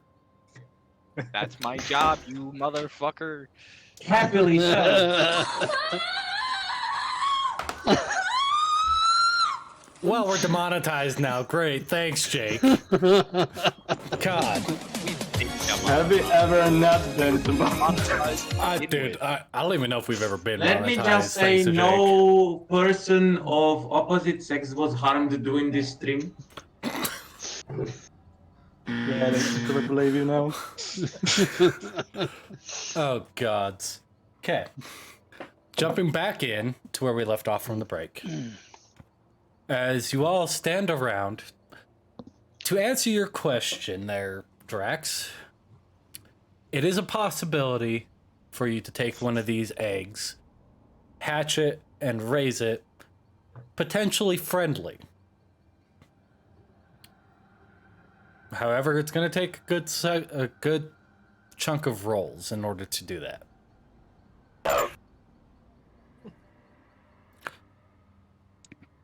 But Yes.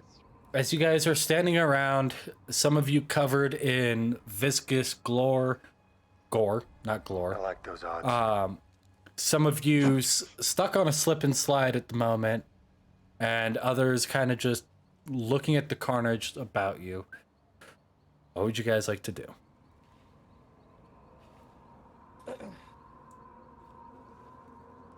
Well, this place is safe now. And I need a bath. I don't think you will find a bath with water. However, you can find a bath with this. The What? slime on the floor. No. Come on, it's like what? Jack, as you look at, Show me, Mr. Perfect, how you would do this. I almost got on my ass and slide on that slimy thing. I won't do that again. Cranberry, I'm just saying it's a possibility. if you would like to, at this moment in time, you could attempt a tripping attack on your buddy Jack there. No. There is a water. There is a water in blood, right?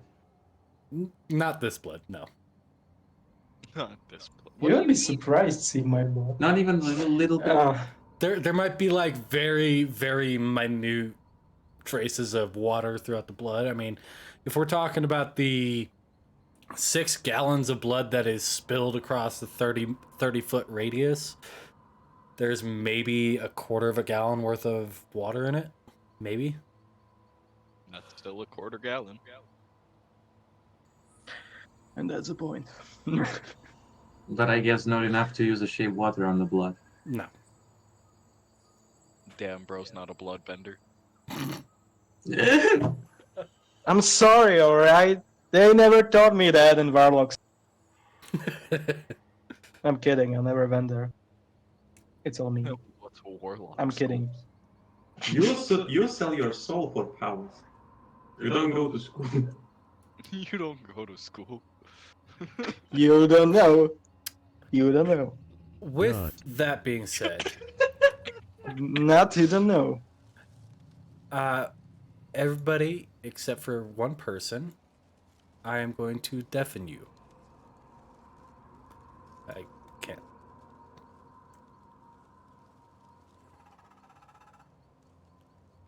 Oh, forgot Kev. Nope, he's okay.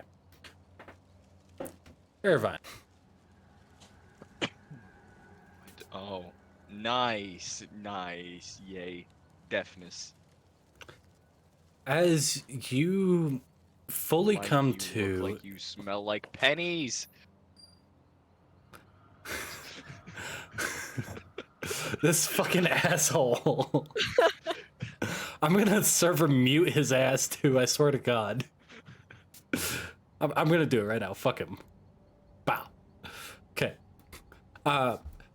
As you have come to in this building that you took residency in for a night, having been turned to stone very quickly into your stay, everything feels odd. you feel this overwhelming sense of dread wash over you. Like something inside of you is begging to be let out. And as you stand there looking at this group of individuals conversing and being joyous with each other, it's about now that you realize they're odd.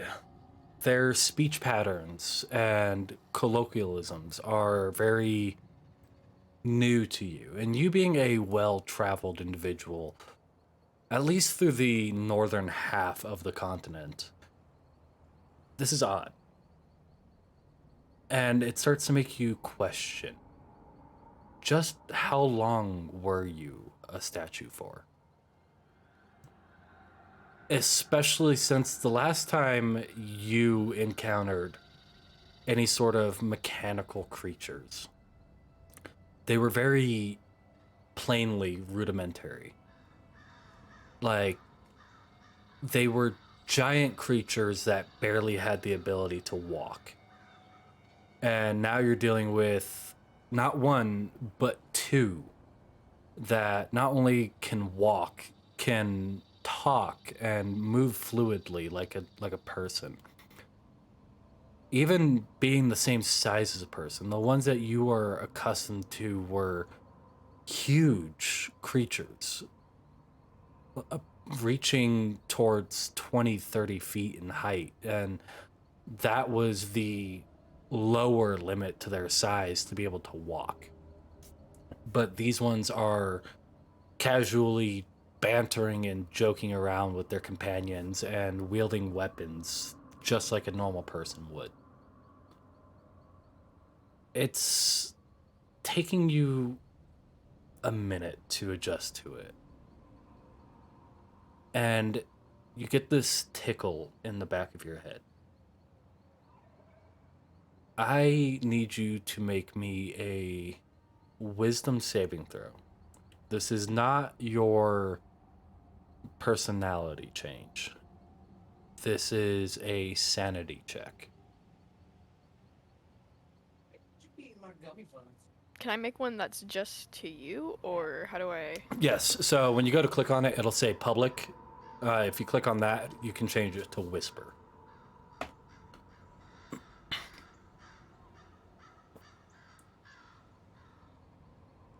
I've barely used the roll 20, so I'm like, All good. don't. And honestly, if you do end up making it a public roll, they're not going to know what it's for. I don't see the private thingy. I'm trying to. Yeah, here. Let me do this. Let me pull up your character sheet.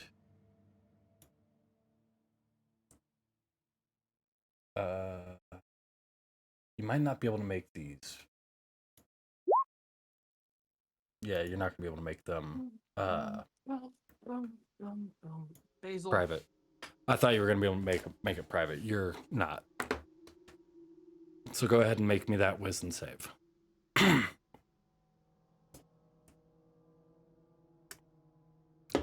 Oof. Yikes. Oof. That could have gone better. It could have definitely gone worse. In this moment, you feel a bit of your sanity leave you. Not enough to drive you insane, but enough to supplant a feeling of dread inside of you.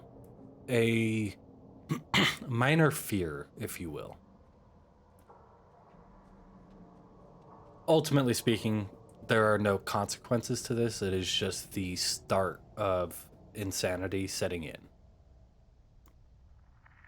But it does feel like a coldness entering your body as you look towards this group of individuals, some that you recognize from your history books throughout your travels, and others from what you would assume a future far past your present.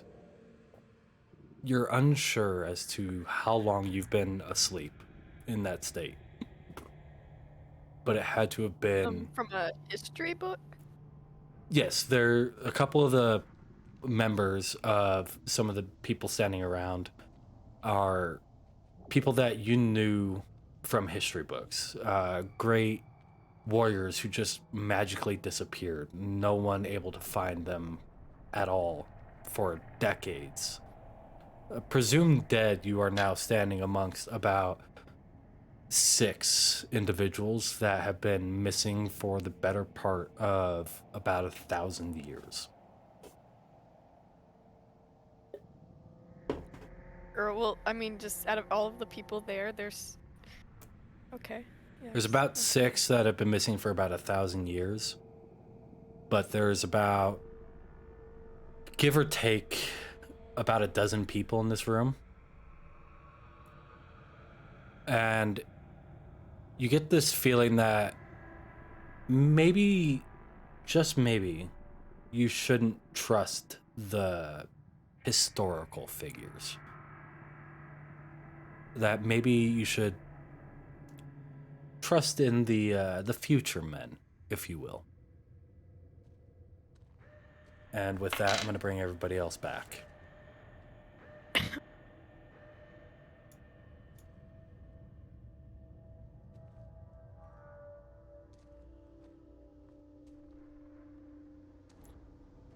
So, as you guys stand around looking throughout this open area, what are you guys doing?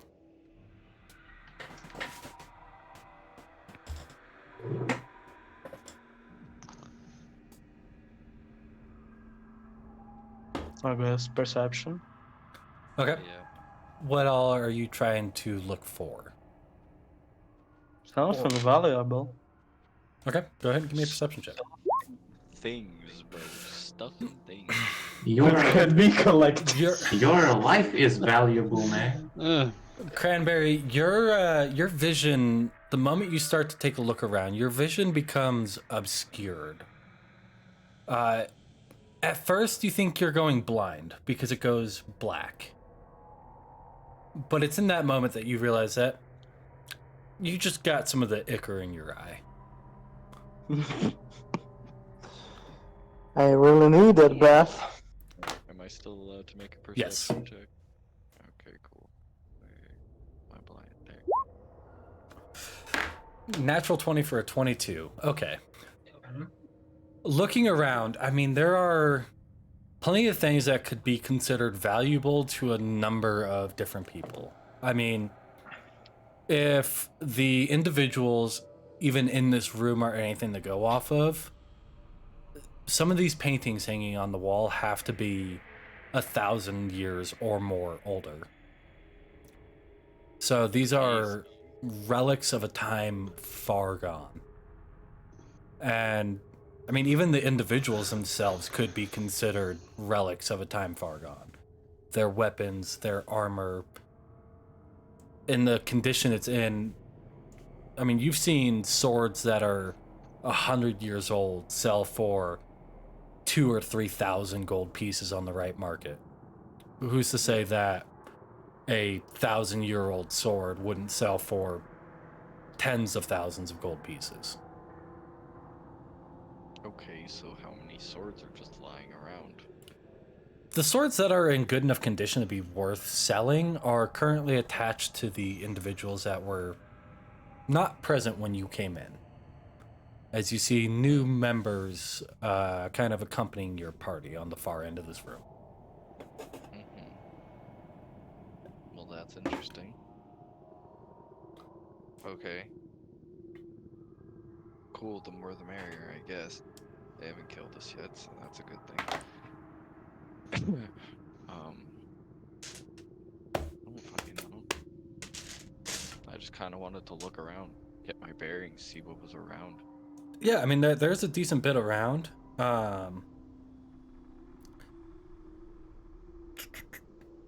Okay, that is fucking sick there. Okay, sorry. That is a dope-ass party token. I'm gonna have to get that incorporated. It looks really fucking nice. Yeah, so I mean, kind of getting your bearings, looking around the area. I mean, it's a tower, and from the outside, you remember it being hundreds of feet tall, but you only saw the one staircase. So if you want to, you can make your way back to those stairs and kind of take a look throughout the tower, or you can wait for your party. If he does that, I'll go with him. Okay. Okay, yeah, I guess I'll go to the stairs. Okay. Anybody else going to join them going upstairs? I might as well too. Is there any chance that there were some kind of like outside of the tower or water? Going based From off what of I what you remember. going based off what you remember coming in, not really, not in this area. I mean, it is a damp forest. It's not a rainforest, but it definitely does see its fair share of rain. But you do know from your travels that there is a rather large sea inlet river. It's a saltwater river that basically almost bisects the country. And I mean, that's still a couple days journey away. I mean, you might be able to find like a freshwater creek within the next couple of hours. But I was just about to ask if I can wash myself. I see this is not an option here, so you might be able to find something within the tower. yes, that's why, because I feel that this is my best chance. Okay. So you're gonna tag along with them going upstairs? Mm-hmm. Okay. Jack? Are you going to stay with the people that you just got out from turning to, or just got them unturned of stone? Or are you going to continue on with your party upstairs? Well, we can go, like, all of us upstairs. If the people that were petrified don't have any issues with it. The collective. If you want to, I will say give me a persuasion check to convince these new individuals. It's about a half a dozen people that you got unturned from stuff. I don't think so because I rolled a 6. It was worth a try. Mike. Yeah. Mike, would I hear him trying to persuade them? Give me a perception check because you are on the opposite side of this, give or take about 100+ foot room.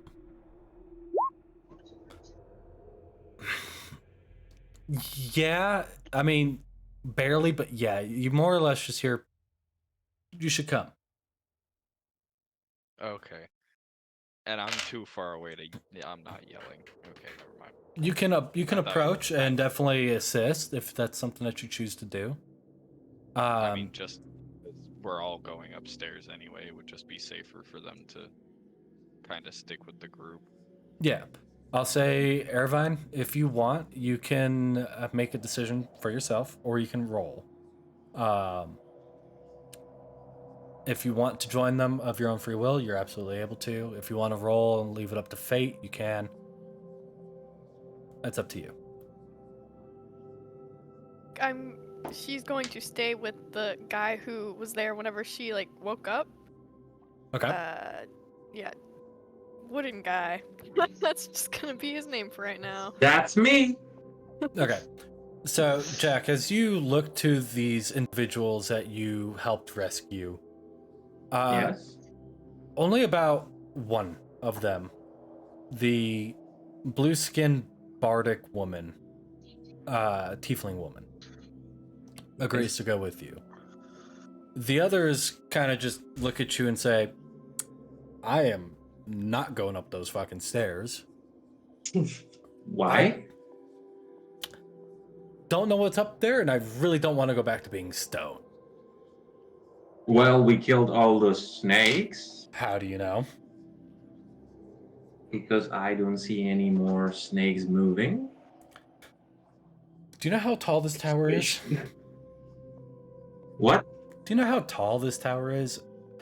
What else could be up there? I mean, there's a Gorgon on the first floor. Who's to say that there's not a fucking dragon on the 10th? Do you think this This is not a structure sword would be art able to tower. support a large dragon? This is not a sword art tower, is it? And it's the one that you think to be the oldest. Well, the first one that you woke up and he says, I don't know. I mean, what does the structure look like now? Because when I first came here, it was brand fucking new, just appeared earlier that day. Who's saying that? Is the cleric that we... The first one that you got back from being stoned, yes. Well, just to point out, you were here 1,000 years ago. Is the tower still intact, or are we standing in like ruins? It's more like the other option. So it still looks intact, but could be ruins on the inside. I mean, it could be a young dragon, or it could be something else. It could be a wyvern. It could be more gorgons as you go up. I mean, who knows? Why take the chance? Why don't we just get the fuck out? Or maybe we forgot to kill something more dangerous that is downstairs, and if you stay here all alone, you will die? There is no downstairs. Something lurking still around you? That's why we're gonna go outside. I think we're gonna go outside. If you want to take your chances, be my guest. I think we've got enough. We're gonna try and get some of the others unfrozen first, but we're gonna go outside. I've been in this tower for 1,000 years. I want some fresh air. How about that? Okay. Sound good? Sound good? Cool. I just can't fucking help it how Mike tries hard to not give us more power into our power. Also, he rolled the more powerful NPCs politely decline the option to continue. To be fair, he did also roll a 6 on the persuasion. Yeah, I know. I'll say, Dread, it's about now where you approach, if you're approaching, trying to assist. Where you hear... Kind of sounded like the decision was already made before I got over there. You can try to persuade to aid, if that's something that you want to do. I mean, he kind of makes a good point. He's been in this tower for 1,000 years. Why does he want to be inside any fucking longer? Oh. Let the man go outside, I guess. So do you persuade Jack to let it go? Yeah. I said be my guest. I only tried to, point out the fact that maybe there's something else down here, and if they stay, they might die. I think, especially if we get some of the others out from being stoned, we might be okay. Okay, then. But thanks for the concern.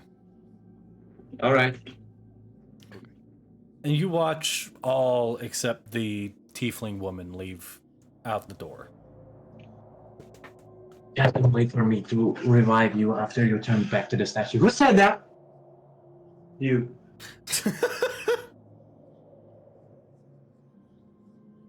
You, blue lady. I like you. Thank you for staying. As I used to say, the more the merrier.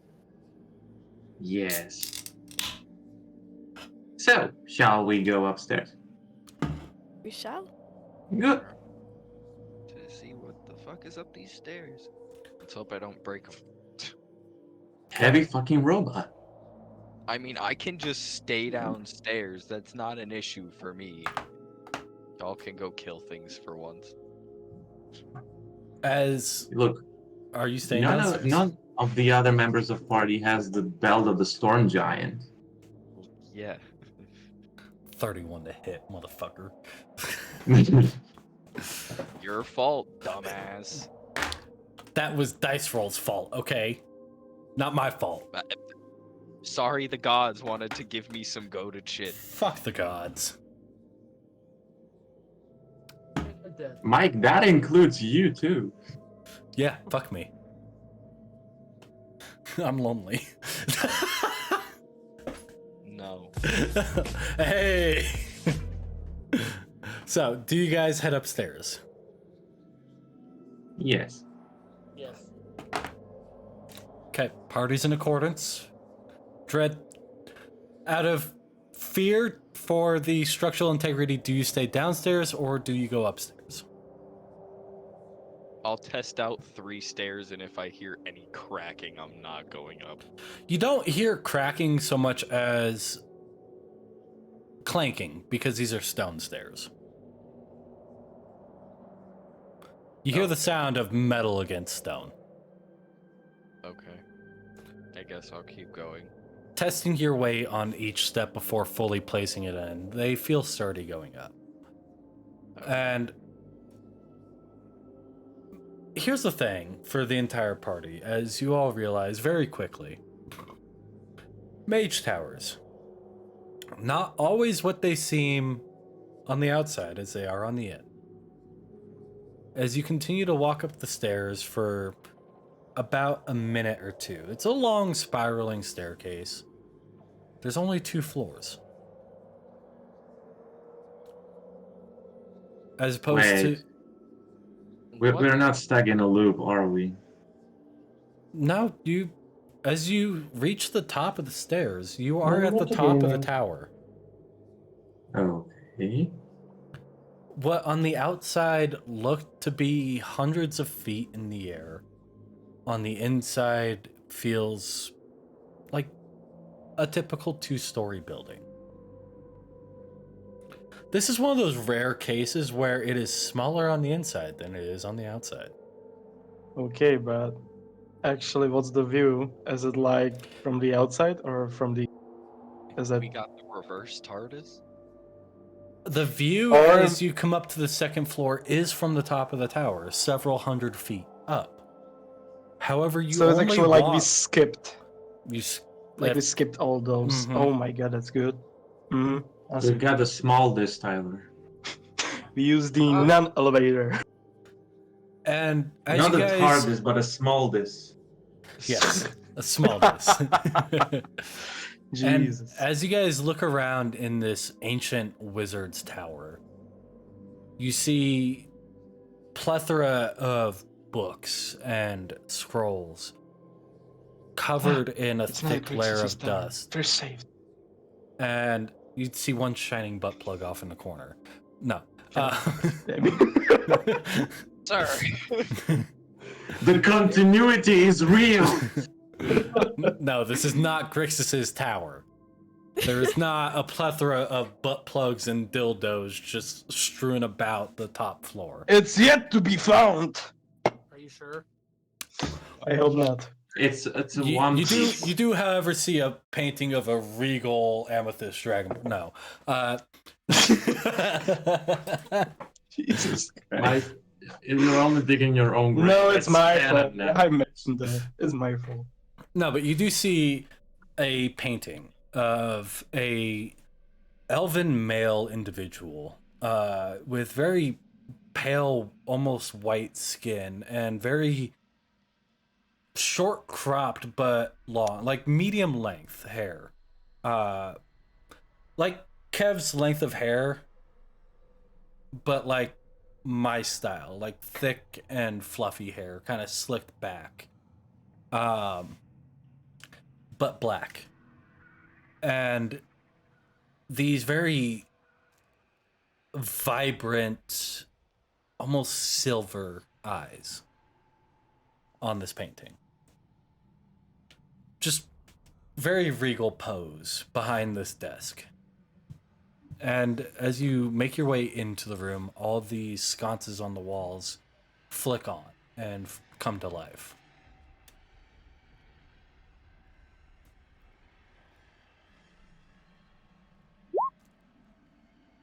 What are you looking for with a 13? Yes. I guess not for much. taking a look around, I mean, it's a wizard's tower. There are a multitude of flasks with odd colored liquids. You see a I pull a chocolate. Shaggy from Scooby Doo. You do what? I said I pull a Shaggy from Scooby Doo. You just fucking drink it? Drink everything in the fridge. No. Okay. That's what Okay. Chris do. We're down a party member. Save some for the rest of us. Gosh. Yes. You're drinking all the fine whiskey and Do You you drink? bastard! Do you drink? You a are potion? drinking my shit! Get away from my shit, you dumbass!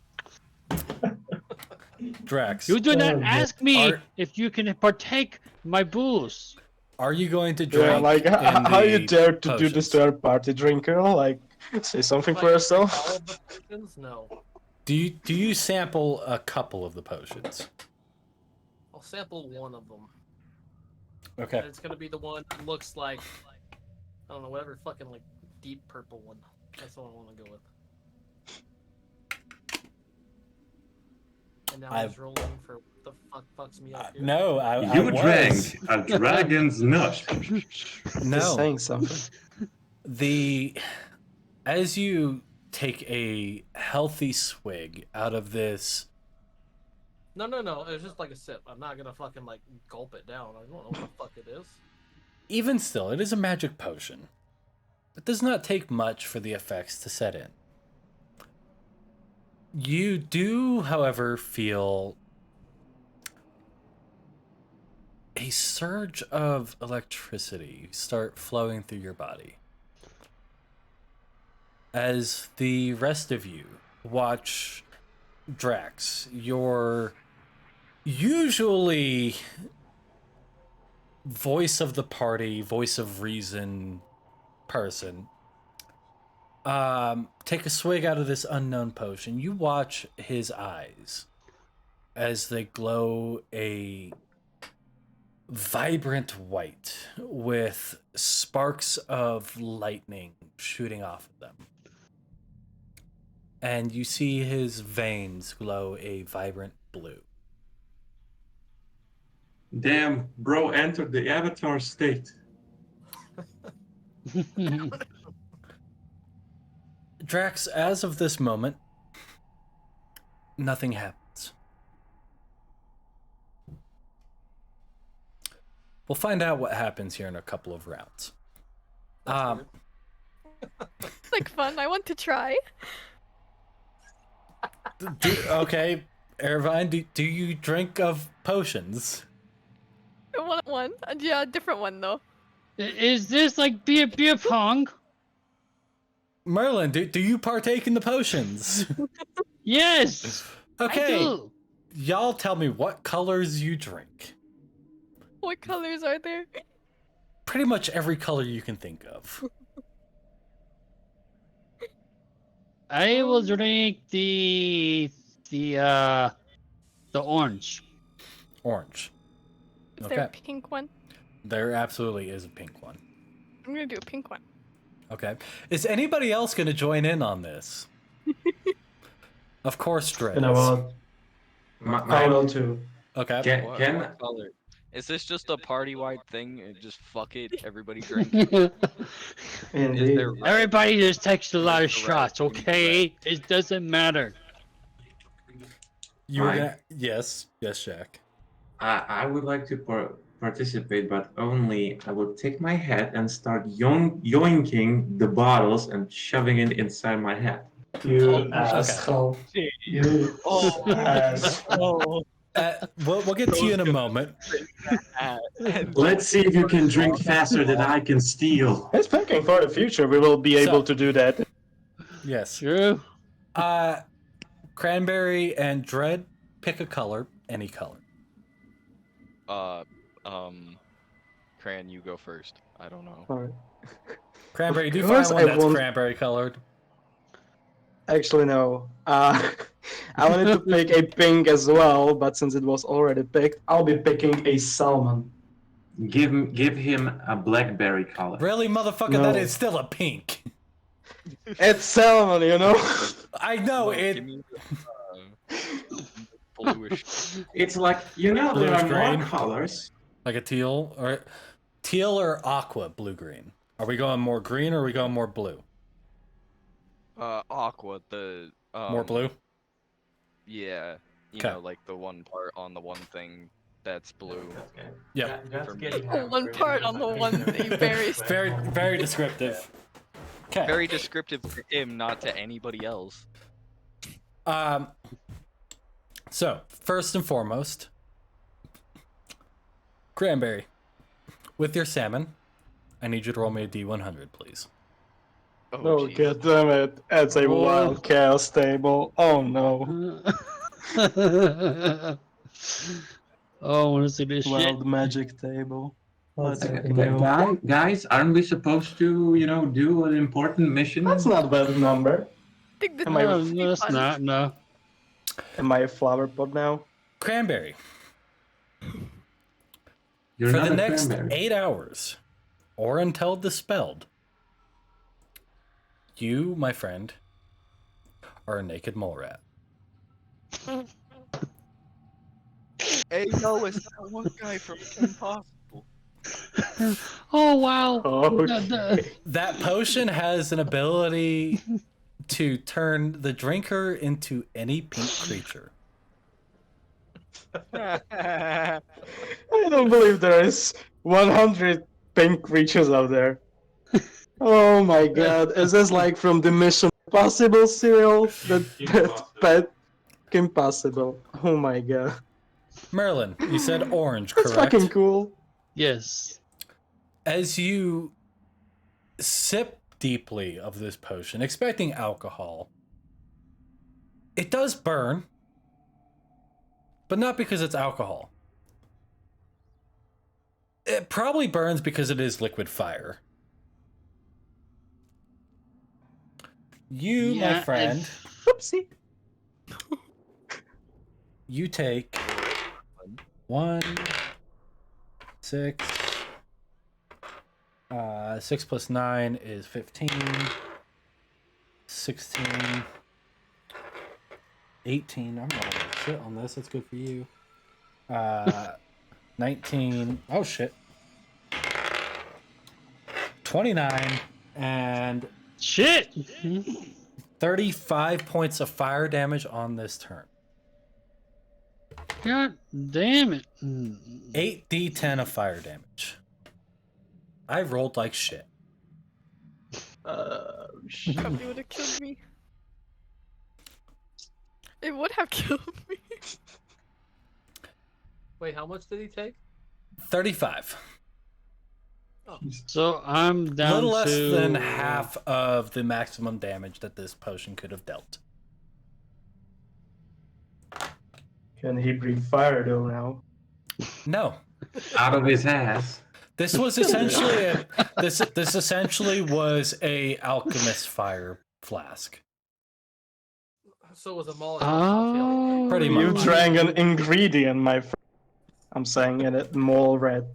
I don't know how mole rat sounds. Like big squeaking sound. Yes. Squeaks. They squeak. Like Jala. Yeah, that. Irvine, we'll get to you last. Can Cranberry talk still? Or No, is just he like- cannot. He No, is a I'm mole rat. squeaking. That's I said that. Aren't they supposed to be like underground? Like they can't see in the light, can they? No, they can. They just have 0 depth perception. They are very blind. They can still see, they are just blind, like me.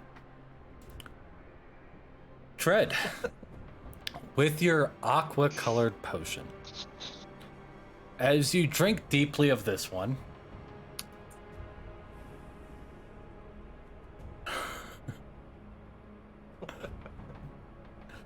you feel a sudden surge within you. Well, I should be more descriptive. Yes. Percy is suddenly unable to breathe as Dread fills with water. This is how you're gonna make me do this, you son of a fucking bitch. You're the one who chose to drink the potion. What the fuck? It was the color of his fucking wings! Of course now I gotta fucking evacuate the fucking suit, you dipshit. I'm not gonna risk my fucking life. You as Percy, know one thing about this potion because you drank it. This water resides within the individual who drank it, to be expelled in a 15-foot tidal wave in a 30-foot radius. What?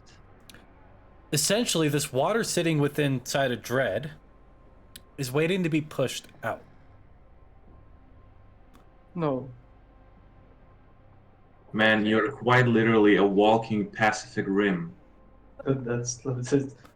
So you So you're can gonna you can take it? either evacuate as Percy, or you can push the water out, as is the intent of the potion. Just to blast. It's a tidal wave. It deals Okay, damage. How close is everybody to me? Oh wait, we're all in the same. Close enough for a fucking tidal wave. Right. It's a 30-foot radius, 15 feet tall. Jesus. Is this Will gonna it just destroy the stay tower? If I evacuate as Percy? It will not. It'll just slowly drain out of Dread. So I wouldn't have to do any damage to anybody, Correct. but I would be giving away the fact. Yeah, fuck it. I mean, I don't want to hurt anybody, so we'll just do that. Okay. Simple enough to answer all the questions. Wait, can he just like I mean, leak it out? No. Like pee or something? So long as Dread is sealed, it is waiting to be pushed out in the sense of the spell. But if he opens Dread up, it actually has an escape, as Dread is airtight. You should think about some upgrades. Yeah, I know. You could, So, you could stuff all that water into your head. Got a drill. I got a for drill. the rest of you who have never seen this before, Hi, Jack. so that being everybody except for Hey. Jack, you watch in immediate horror as Dread's chest opens up very quickly with a psh, and you see the steam and vapor rise off of it. And you watch the water flow out, and a very brief glimpse of this small fey creature as it quickly darts out of the water, gasping for air. You see a 2-inch tall pixie. And am I like in mall red? Oh, that wasn't a dream! And I'm like big speaking all day. Since I saw him in the dream. For the next 2 minutes, Dread will drain. Yeah. What's up? Hey, Percy. Hi. You know, I suspected something like this.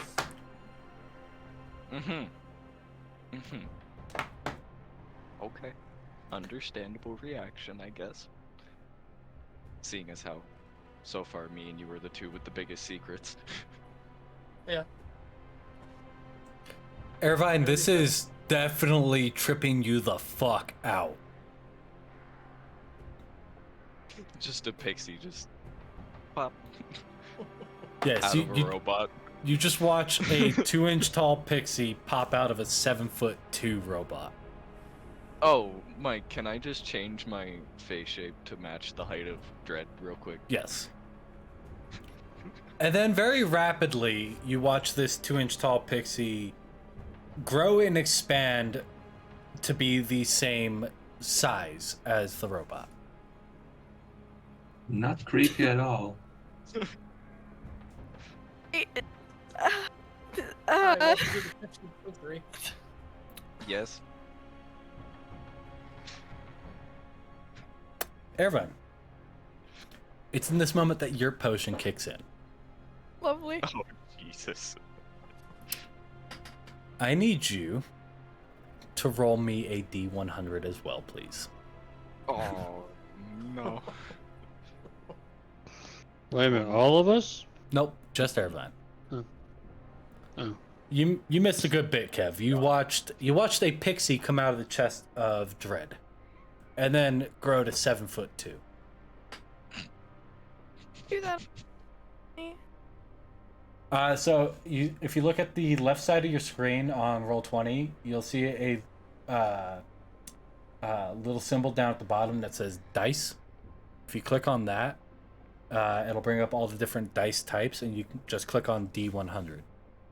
Or you can type in /roll 1D100.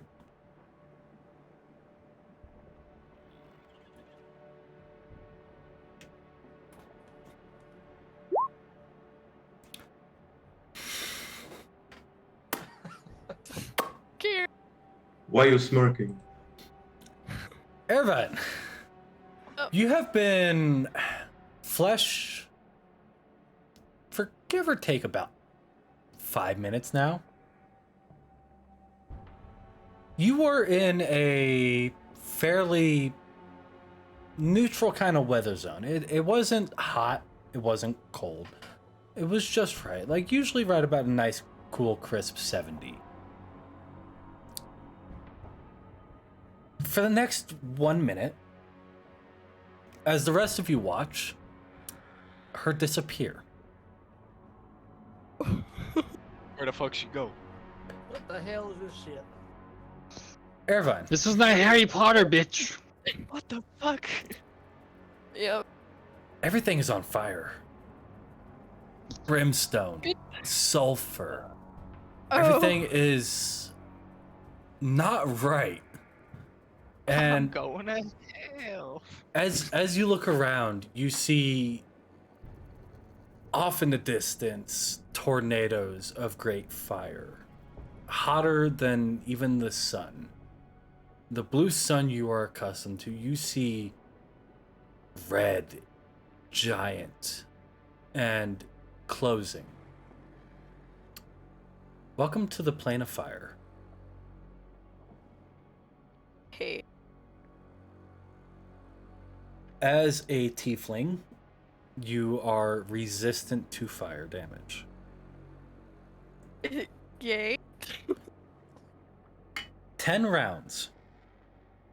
Over 10 rounds, you will take 10 d10 fire damage. Halved.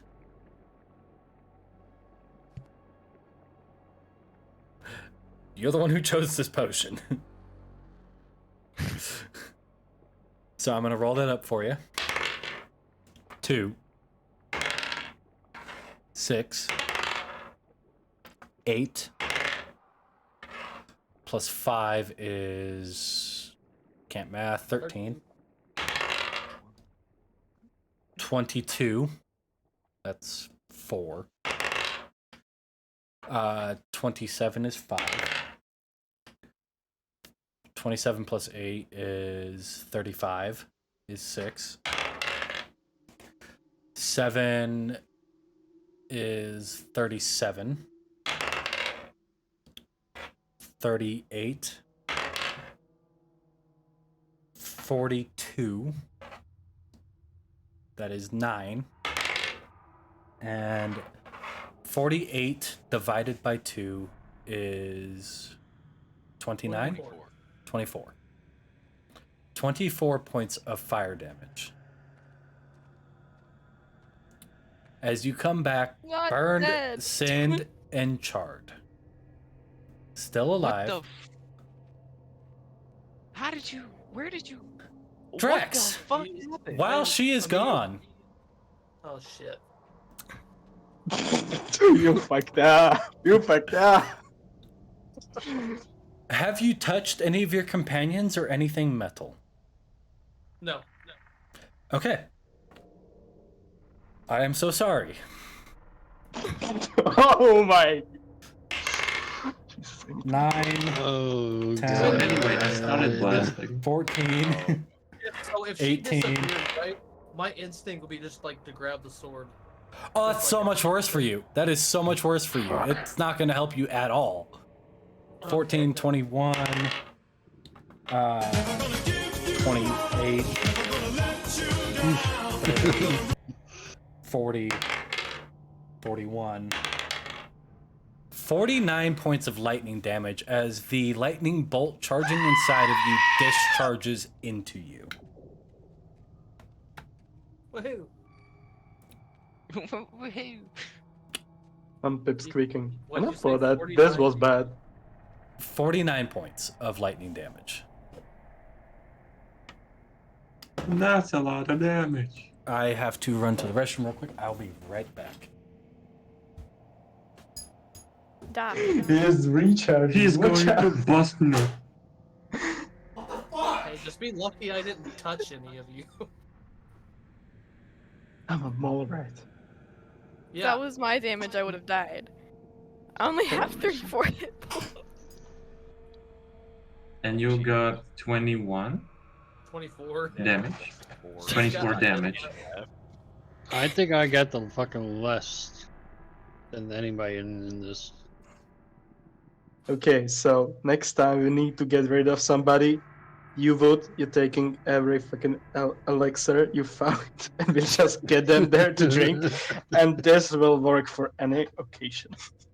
Whoa, what did we Yeah, learn, I'm shoving guys? the whole Come on. fucking fridge into my head. More! Random potions. Yeah. Man, I have had of many things. Good thing he took the rest away before we...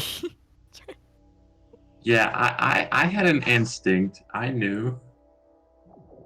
Voice of reason wasn't fast enough, though. I have intelligence of 12. I know what I'm doing. Mine's only 10. See? So what did we learn? We have no More. intelligence. Are there more We of have those? Hang on. Are there more of those electricity potions that I just drink of? Considering that you did not drink the whole thing and you only drank a sip out of it, yes. Then, okay, I'm gonna keep that. Okay. What about the rest of you guys? I'm taking the rest from them into my hat. Are there any greater healing? Are there any healing potions in there at all? Yeah, anything useful Yeah, for a you change. want to try out? I have the red ones. And the question is, what does the red ones do? You want to try out? One sec. No, I want to know what they to do answer before your I try. DM, no, she has not how it not works. seen a pixie before. You're a weird, tiny, now tall, flying thing. And within Hey. this time, Dread, you are now able to enter back into Dread. Percy is able to enter back into Dread. Okay, I guess. If you so Back to my choose. robot. Okay. Yeah. Without a word to the party, you watch as this 7'2" pixie shrinks back down to 2 inches, places himself into this little outcropping in the centerpiece of Dread as the chest closes, and you hear the of it locking back I into place. will get closer to him as he gets into his suit, and I'll start pig speaking. I don't know if he will know what I'm saying. I'll be saying, "Can I get up there too until this spell fucking gets off?" Dread, you watch. Well, Percy does. You watch as a little naked mole rat kind of scurries up to you and starts chirping. You do not know mole rat. But you do know this mole rat to be Cranberry. Uh-huh. How long is he gonna be a mole rat? 8 hours. 8 hours. Bro can chill out with me in my suit. It's fine. I got drinks and shit. I got my fucking hot tub in the back. A fucking mansion. Bro's my house. So A doll. You can show me around. I heard Yeah, bro. something about a red potion. Is somebody drinking a red potion? No. No, not Like yet. bad luck with the pink one. No, I'm good. There are I think several red drinking potions. are a bad idea. I'm stupid, but I'm not that stupid. Can I use Arcana to Yes, you determine what type can. of Yes, potion it you is? can. Why Good did you so job. long? What took you so quick to drink all of them? You know, We're good at what we do. it's red. not difficult. It's not that you've seen these potions plenty of times. You've purchased these potions plenty of times. Yes. They are health potions in I'm keeping varying degrees of effectiveness. It's one of the. Can I get the You know what? You know what? I take one. I look at all of them, and There's I about see 12 red potions in this room. that. Okay, I take one, Mhm. and I look at the most damaged one, which seems to be the lady that joined us, and I will give her the red potion. I checked. This is a healing potion. You can drink it. It will heal you, not damage you anymore. Thank you. She's just gonna trust him full force. Just pop it open and drink it. Okay. And Mike's like, that's a rage potion. And this is our party. No. I wanted to say cleric, but you know. First and foremost, No, Irvine, Mike. No. Scared. No. I need you to make me a wisdom No. saving throw. Why? What did I do ever to you? That's not your thing. It's actually sanity, I think. Ooh, Oh, Ooh. Irvine. That's almost natural 20. Remember that. It's important. Irvine. I give her advantage. No. It happens. Oh no. The switch that you are well accustomed to and are only really used to because of dire situations. You, in your mind, take that, almost dying to drinking a potion and then being handed one as a dire situation. I need you to switch over to your other character sheet and make 2 Eldritch Blasts against Jack. Oh, Talk this about gun. surprises, goddamn.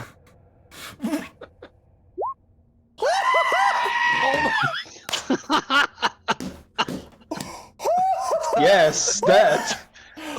So I couldn't have had that for my wisdom saving throw. No.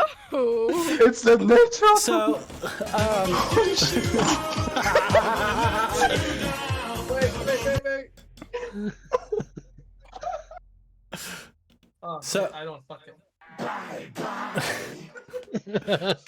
quick point of order for you as the new player to the table. The way our criticals work is I don't have you roll damage and double it. I have you roll damage and then add the maximum amount of damage that the attack can do. So go ahead and roll your 2d10 damage for the 2 successful attacks against Jack, plus 10. I like those odds.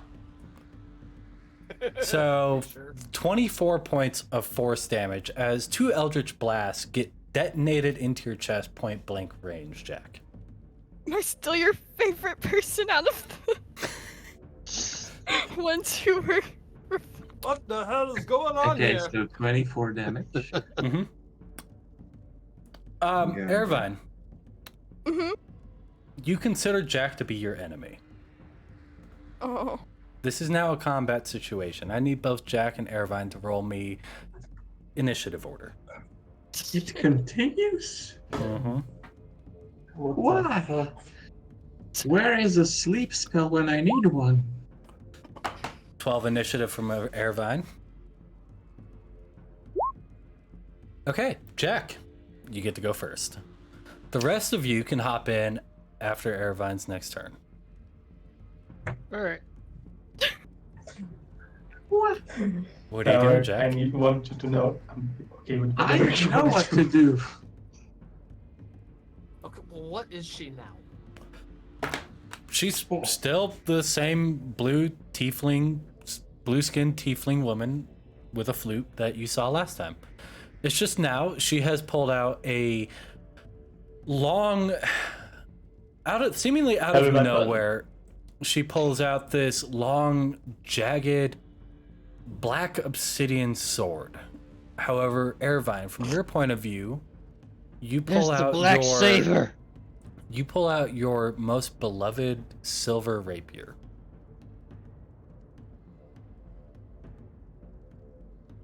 And you are not, from Airvine's point of view, you are not casting Eldritch Blast. You are casting a bardic spell into your enemy. That's fucked up! Jesus! Mike DM. So, Jack, what are you doing?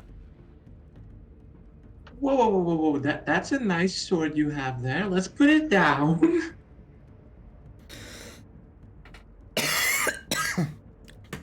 You're gonna try and talk to her? Will that eat up my action? I'll say we'll count it as bonus action. You can talk pretty quickly. We'll say bonus action.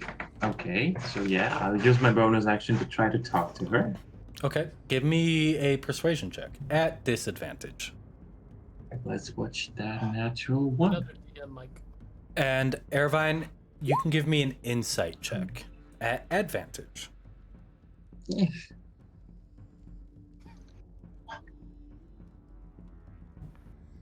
Not great, not terrible. What's that? That's not what. Airvine, you do not trust him. You are not going to put down your sword. Oh! I now see what was the I said, put that sword down, and I cast heat metal on her sword. Okay. Are you... You cast heat metal on her Wait, sword. do I have the spell slot? I don't have the spell slot. No, wait, I have a third level spell slot, so yeah, I can cast it. Can? I can. Are you? Yes. Should be able to. Okay. I can use a higher level spell slot to cast something lower. Airvine. I just want to check if I'm adding some damage. That will seep in here momentarily. Okay. Go ahead and, if I remember correctly, heat metal causes 1d6 fire damage per turn. You can choose an object to glow red hot. Any creature in physical contact with the object takes 2d8 fire, and since I use a third level, it's 3d8. Okay, go ahead and roll that damage. Okay.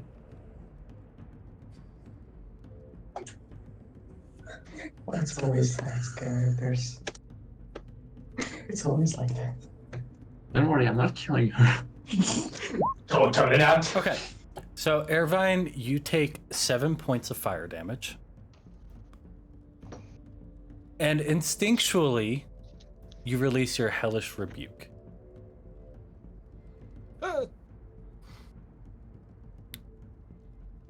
Which I believe is a attack roll, and I believe it does 1d10 damage, if I remember correctly. It says 2d10. Oh, 2d10. So go ahead and make your attack roll.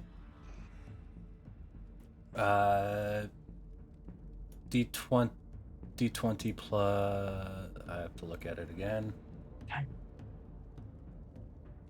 I guess I'm casting it at level 1. I didn't realize I had to choose.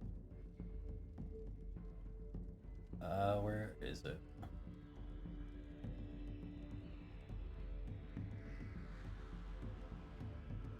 Jack, You take 5 points of fire damage in return. Lovely. Is that the end of your turn, Jack? I believe so. Okay. Wait. Am I in a melee range with her? Yes, you were actively handing her a potion. Wait, she blasting me in the face didn't push me back?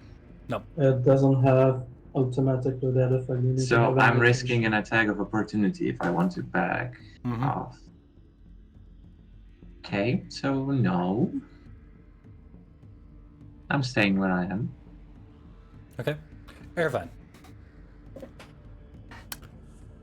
Your enemy is within melee range. You are going to attack with your sword.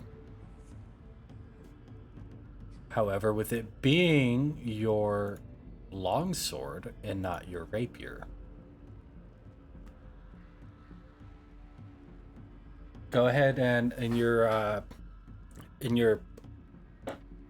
character sheet for this version of Irvine, click on the one that says Longsword 2 for the attack roll. That's damage. This one. Where it says Longsword two-handed. The actual words for it. Jack! Does a 22 hit? Yes. Okay. Go ahead and roll damage there, Irvine. What the fuck is it? 32 and 22. Holy shit. You take 6 points of slashing damage, Jack. That's not bad. Fuck. Yeah? Mm-hmm. Now the rest of you. If you want to join in and try and stop this from happening. Wait, I need to make a Constitution saving throw for the heat metal. Mm-hmm. Oh yeah, because you took damage. So Yes. minimum DC is 10. Fucking stupid. I'm not stupid, I'm You fair. did that to yourself. I'm fair. Thank you for being fair. I will be fair with you next time. Thank He you very won't be much. fair with you next time because he'll be dead for your fairness. Minimum DC is 10.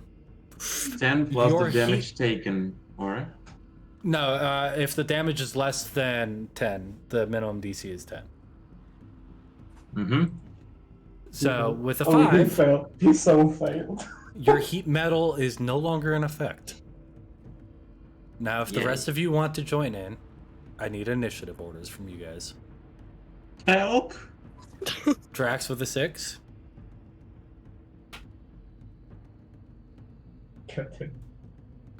Merlin with a 9.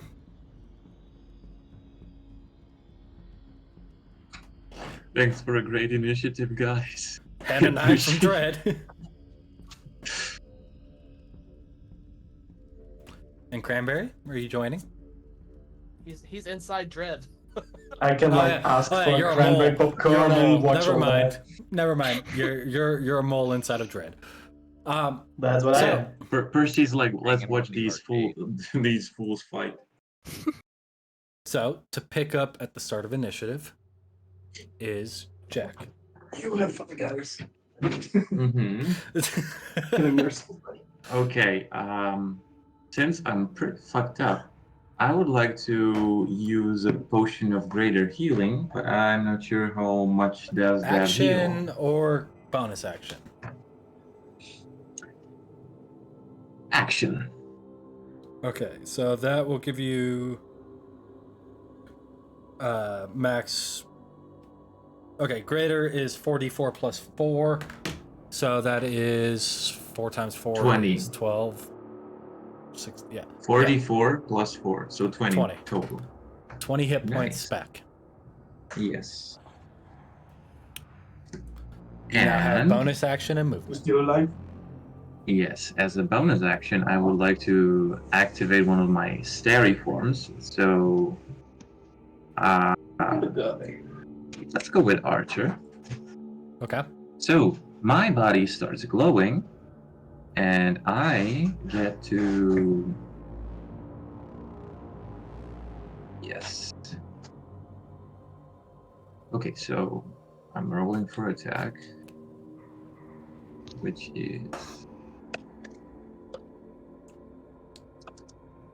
plus my wisdom or no? Wisdom modifier. Yeah, I think so. And I don't think that hits. Yeah. Irvine, does a 7 hit? No. By the way, I don't know if you read the note in there, but during these situations, you are using your Warlock's AC, not your Bard's AC. Okay. Anything else that you would like to do there, Jack? I would like to back off. Back out of melee combat range? Yes. Irvine, you get to make an attack of opportunity with your longsword.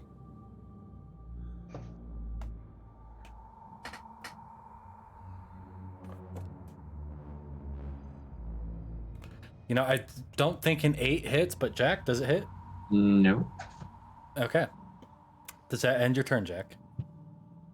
Moving as far as possible. Okay. Irvine, it is your turn. Mm-hmm. Your target is now outside of melee combat range. Hit him with 2 Eldritch Blasts.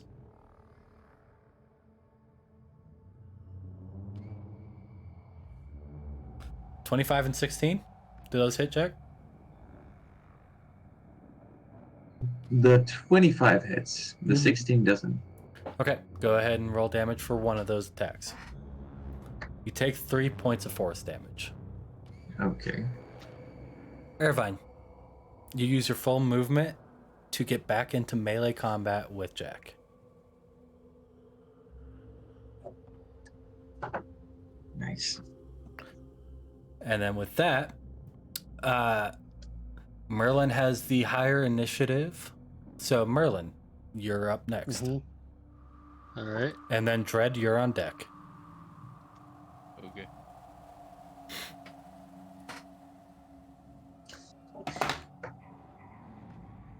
If you, I will say, for the 3 of you on deck, being Merlin, Dread, and Drax, if you guys want, you can make a perception check at the start of your turn. Does that count as an action? No, this is, I'm giving to you guys as a free action. Merlin, you do not notice anything. Okay. But you do see this blue-skinned tiefling woman who was considered an ally until she started attacking Jack. What are you doing?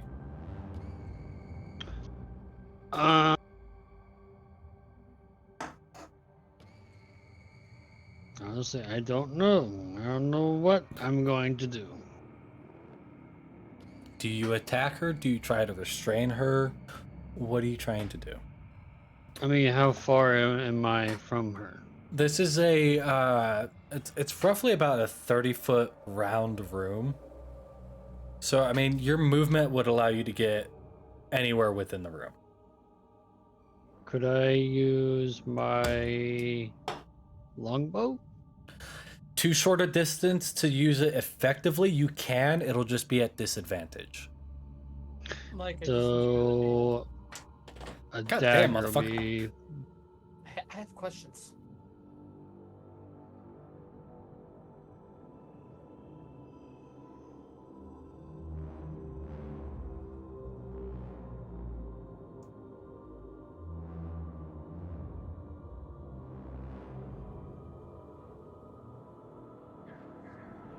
Go ahead, Marlon. Dagger. Okay. Go ahead and make a attack roll.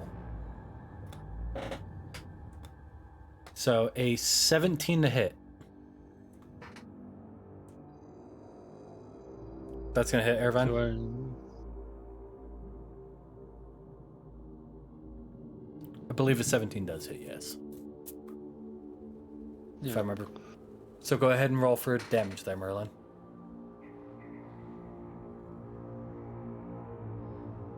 Oh, sneaking in the. You will not get sneak attack on this, as she is well aware of your position, so you'll only get the 6 piercing. Irvine, you take 6 points of piercing damage.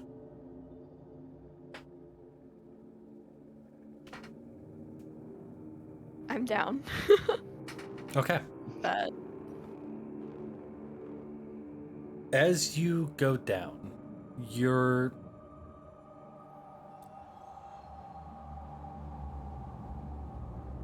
Yes, Don't tell me that we're we using killed your her. bard's hit points, not your warlock's.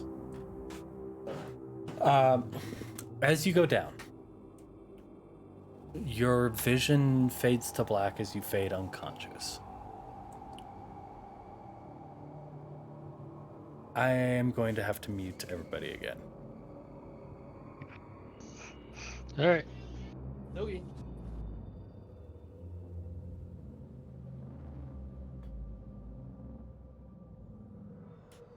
Irvine, Yeah. as you fade unconscious, you hear a voice come from deep within your psyche. I tried my best. I'm sorry I couldn't do better. Attack him. They were not harming us. Well, they might not have been, but you took a significant amount of damage. And that made me curious. I'm sorry. When I came through, he was the first thing I saw, and he doesn't look like anything I've ever seen before. He didn't seem to want to hurt you, though. Then you just kept attacking him. More of a test than anything. I mean, how am I supposed to trust this stranger with my precious Irvine's body, if not by testing his or theirs? I'm just sorry I didn't get to test the rest of them. Well, I am not. I don't know. Maybe next time I take over, I'll have to apologize. We'll find out. But if they do, get you back stable, maybe apologize. Just a little bit, though. Not a lot, just a little bit. We don't trust anyone. And I'm gonna bring everybody back in now. Okay.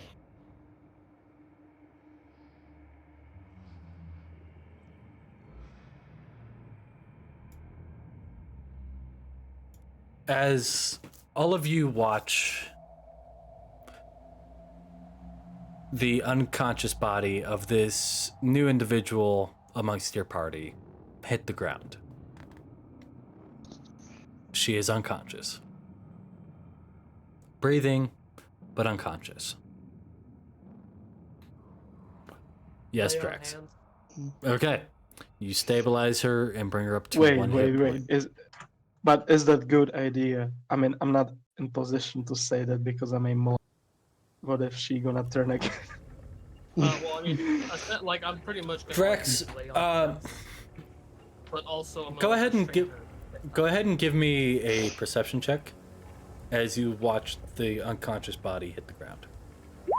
Dread, you can too, if you so choose.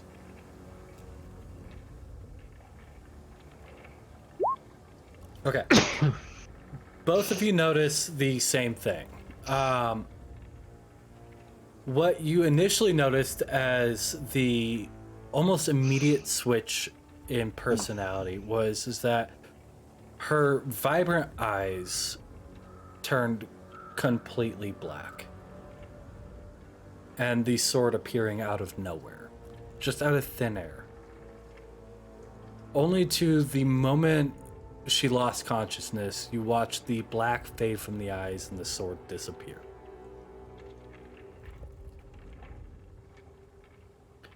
Drax, as you lay on hands and she comes back to consciousness, The black does not return to her eyes, nor does the sword to her hand. Do I still have one of my greater healing? Well, hang on. So I can. She has 10 hit points. 10 hit points. You have 10 hit points, Irvine.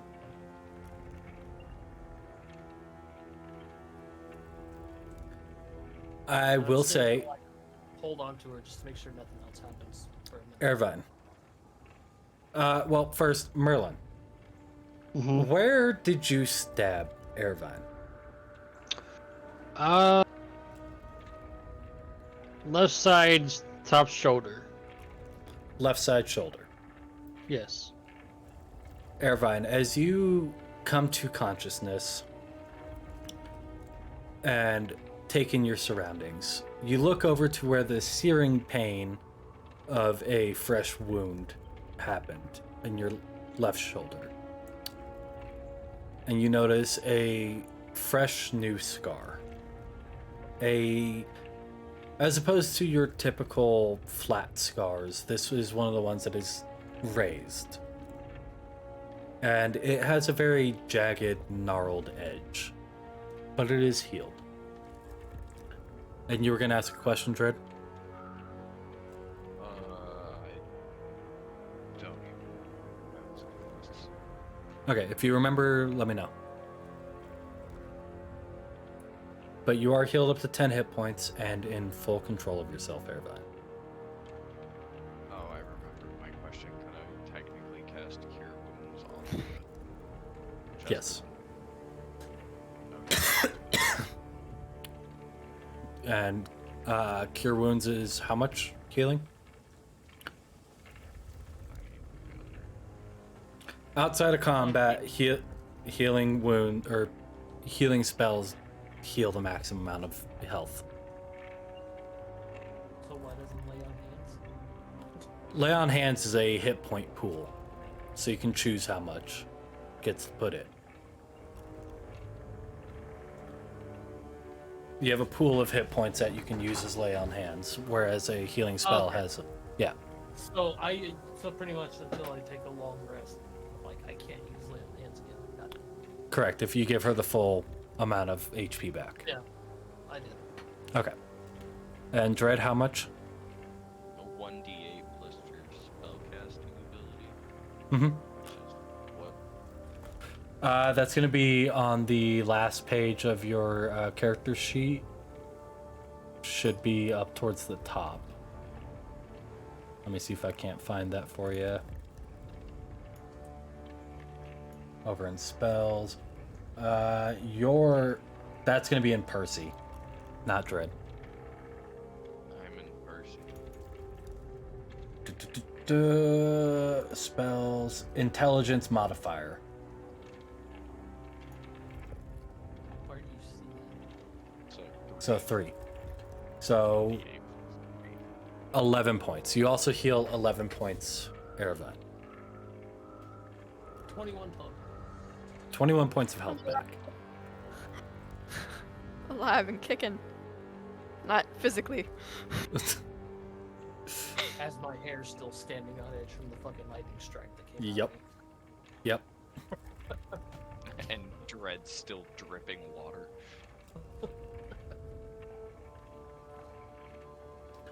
And Merlin is singed at the mouth with black soot and smoke rolling out of it.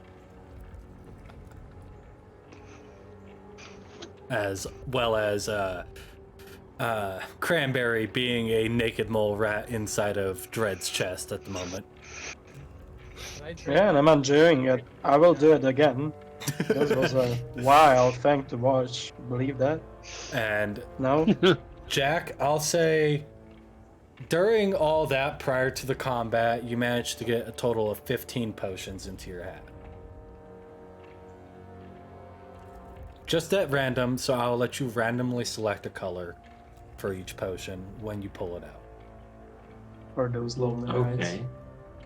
And what were you asking, Drax? Can I drink my potion of greater healing now? Yes. 4d4 plus 4, You so man. 20 hit points back to you. So 24 hit points? No, just 20. Right.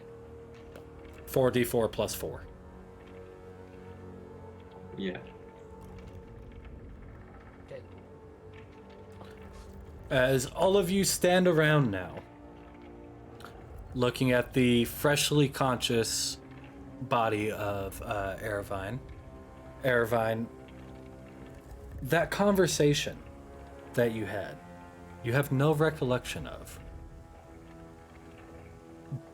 What you do have recollection of was viewing the wooden person as an enemy and attacking with your rapier and your bardic spells.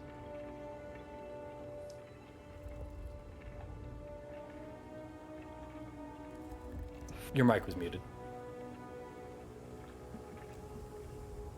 I said, okay. Moo. What do you guys as a party do? Stay away from the dangerous lady. Yes, I agree. Can I use my divine senses? Yeah, divine sense. That just tells you good, evil. I don't know because it's literally. Oh wait, there it is. Presence of strong evil registers on your senses like a noxious odor, and you know what? Fuck that. Word. Okay, so what you feel, Drax, using your divine sense, you do feel the presence of evil. Not powerful, but evil. However, you feel it quickly fading, followed by... It is coming from her. It is quickly fading, and as the divine sense fully enacts itself, you no longer feel an evil presence. Okay. Alright, so where's the potion that she drank? Currently it's an empty bottle on the floor. Is there any like thing left in it? There's like a small like little drop of it. Like, okay, I'll say if you choose to drink it, it can still activate. Well, I wasn't really gonna drink it. I was gonna just like kind of like, because being my background, I know healing potions. It is very not. well. It is not a healing potion. So that's what I'm gonna do. I'm gonna smell it and see like if it is. Yeah, taking your time to investigate the potion, it is not a healing potion. All you recall from the use of this potion is her being there, basically perfectly fine and healthy, and then her disappearing, and about a minute later, her coming back singed, covered in soot, and... Wrong potion. Oh, the other one? Yeah. She hasn't had a chance to drink that one yet. Oh, I thought she did drink it. That's No, she was getting handed it. Oh. Okay, well, never mind. Yes. I thought she drank a fucking health potion, and that's what sent her into her fucking rage. No. Obviously, I know. No healing for you, Blue Lady. Sorry, Mr. Wooden Man. The wooden man. I'm gonna cast Cure Wounds too. Okay. 1d8 plus your spellcasting modifier. Hey, oh, I just. Mass healing spell that I can use. So 3. I don't know. That's how it did it was weird. Yes. Let me pull up your character sheet and I will tell you your spellcasting modifier. It's charisma, so it's 3. So 1d8 plus 3, so 8 plus 3. 11. So you heal another 11 points, Eravine. From the pirate. Okay, so no health potion for this one. No health potions were drank. until we figure out what the hell. I don't know if it was this potion or the one you went to go give her. But What are the rest of you guys doing? I do whatever Tread does. I'm like, I'm patching up my splinters.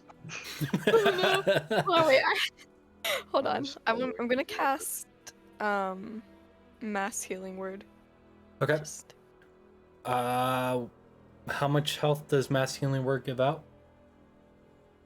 Hold on. Hold on. It's the same as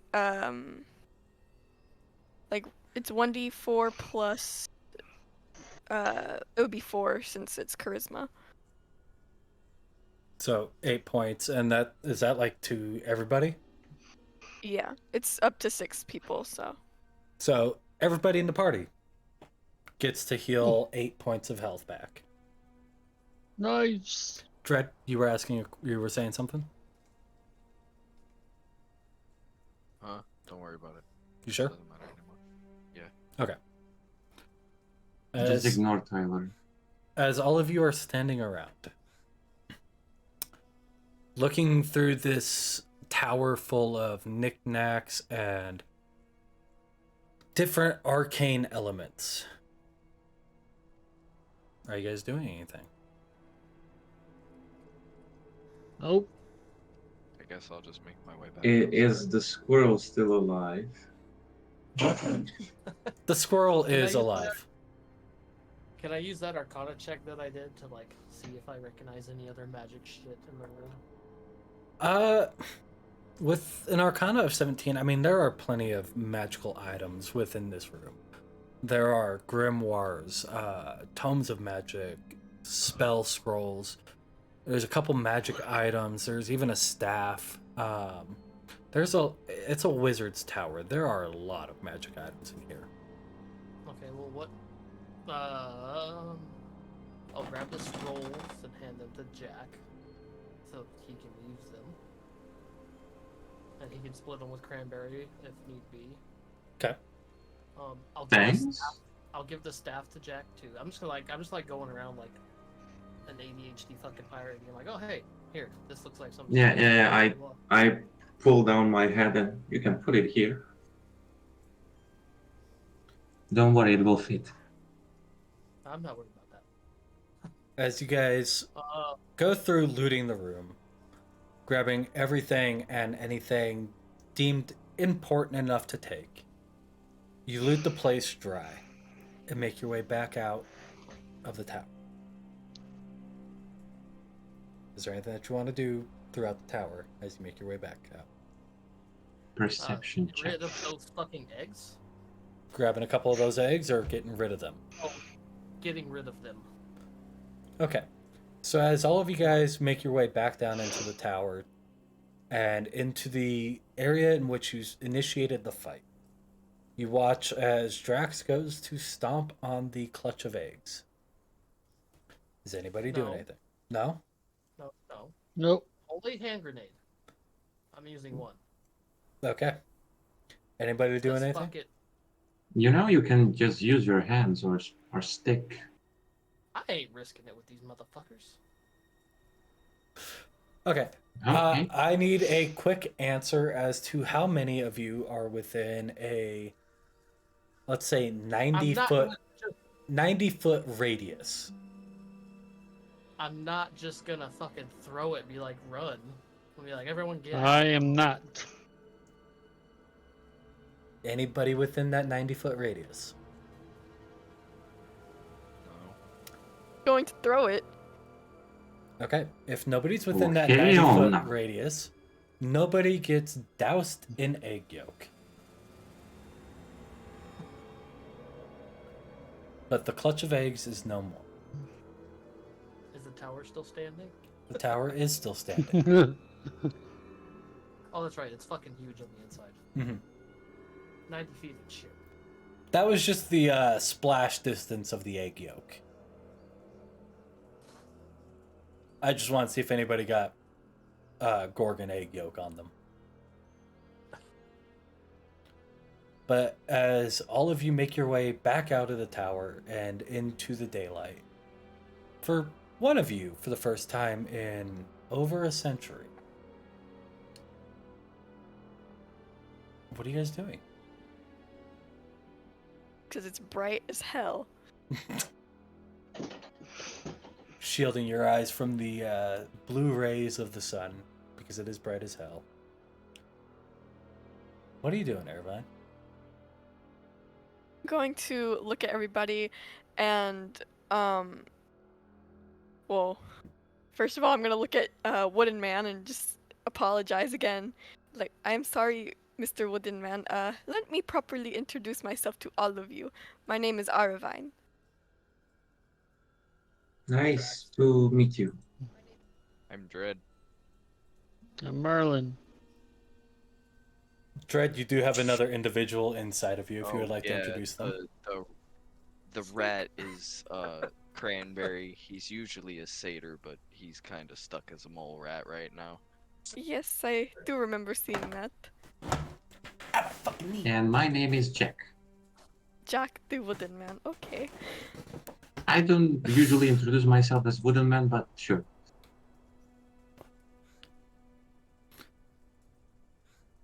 Now the main question. Apologize. Irvine, do you attempt to join the party on their adventure? If they will let me, I want to apologize again for what happened, but if you will let me, I will join you on your adventures. Just don't set the I'm wood okay man with on it. fire. Yeah, don't kill Yeah. the wood. Yeah, I would appreciate that. I will not set you on fire. Cranberry, Thank do you look to Percy and nod along, or in agreement, or disagree? Depends. I'm not sure how big it is inside of the thread, but like if I'm even paying attention, if there is a lot of to do, like There's instead there's of a watching. good base inside a Dread. He's in there to hang moving out. levers and shit. Yeah, I'm just like looking around, I guess. So, interesting point of order for you, actually, Cranberry. As you are the only person amongst this party who has seen the inside of Dreadbear in action. A couple of things to note. You see Percy plugged into a chair. Plugged? Like shackled, if you will. Okay. And you watch as his eyes kind of glaze over. And you watch as his chest raises and lowers, almost in time with the sound of breath coming from Dread. Interesting. And it's in that moment that you see several arcane crystals glow a light. And lastly, you see a thin piece of arcane crystal come to life, showing a couple different things. You see the outside world from Dread's perspective. But it's like, wait, is like Percy looking into that crystal alone, or he's looking elsewhere? Percy is not looking anywhere. He's kind of comatose. Oh, he has closed that. No, he has not closed that. His eyes are wide open. They're just glazed over. Yeah. Interesting. So I can see through the crystal, not through the light, because I was imagining like his helmet is actually it's visible from the inside. So if you want like a better way to imagine it in like our terms, there's a monitor in front of Percy showing what Dread sees, and you do through also the crystal. Yes. Oh yeah. Okay. And you do also see like notifications for like different areas. Like you see, any place that he has taken damage is flashing red. In warning. That's pretty good to know, I guess. Well, this is a central, like, is there more of it to see? Not really. I mean, so the chest of dread is more or less vacant outside of this. Think of it like Titanfall. Or yeah, like Titanfall or Pacific Rim, if you will. I see. I see. Yeah, but imagine it in the chest. Like Pacific Rim, but in the chest. Or That's why I Titanfall. said Titanfall, because they go into the chest. Yeah. That's right, though. I see. So that's pretty cool. It's definitely a little bit more unusual than what you're used to seeing. I'm not kind of imagining steampunk, not futuristic things. I'm more like fantasy and, you know, dwarven technology from Skyrim. Yeah, yeah. So, like, more or less. Like it's not exactly steampunk, but like it's you've seen some of these ideas put into practice on larger scales. Like amongst noble households, they have crystals that show either events or other individuals to have communications with. I.e. something like crystal TV. balls of mediums. Like the crystal ball that we saw the freaking dwarf dude freaking talking into. Mm-hmm. Yeah, or that, like, yeah, like mediums see through that, but the dwarf did too. Yeah. Exactly. Yeah, yeah. Like in modern terms, they've got TVs and cell phones, but in fantasy terms, freaking cool. It's giant crystals that project the images, or like small crystal balls that allow them to communicate face to face while being over distance. Cool. Same practice, just a much smaller scale. Okay, my question. Since Percy is in kind of coma, I can't really communicate with him. You're a mole, so no, you can't. But you get the sense that he might still be able to see. I know I'm a mole, but I also asked him if I could like join him in his suit, and he like invited me, and so I thought that he might be able to understand me. But I was like remembering that except Jack, there was also somebody who could talk with him. But so with that, you remember Drax was able to speak with animals. Mm-hmm. Yeah, I see.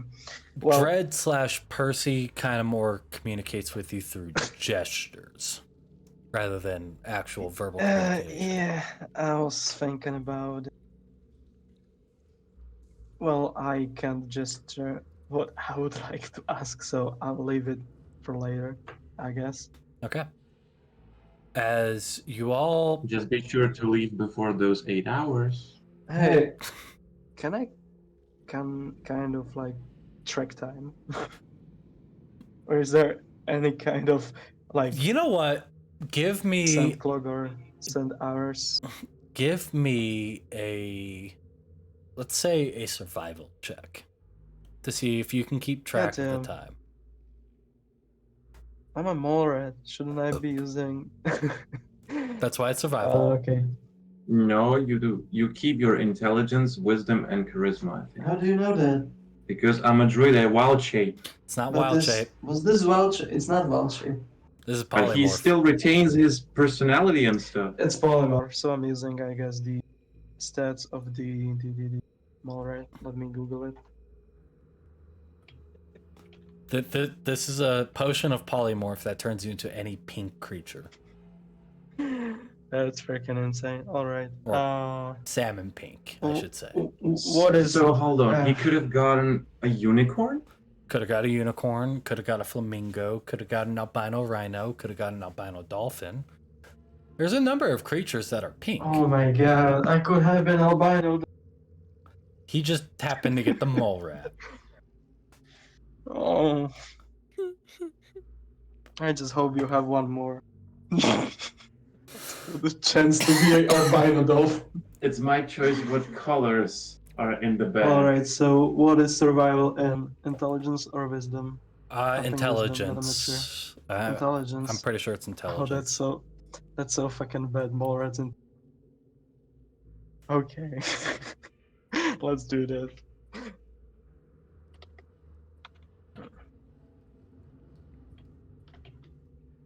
It's already. Oh my fucking god.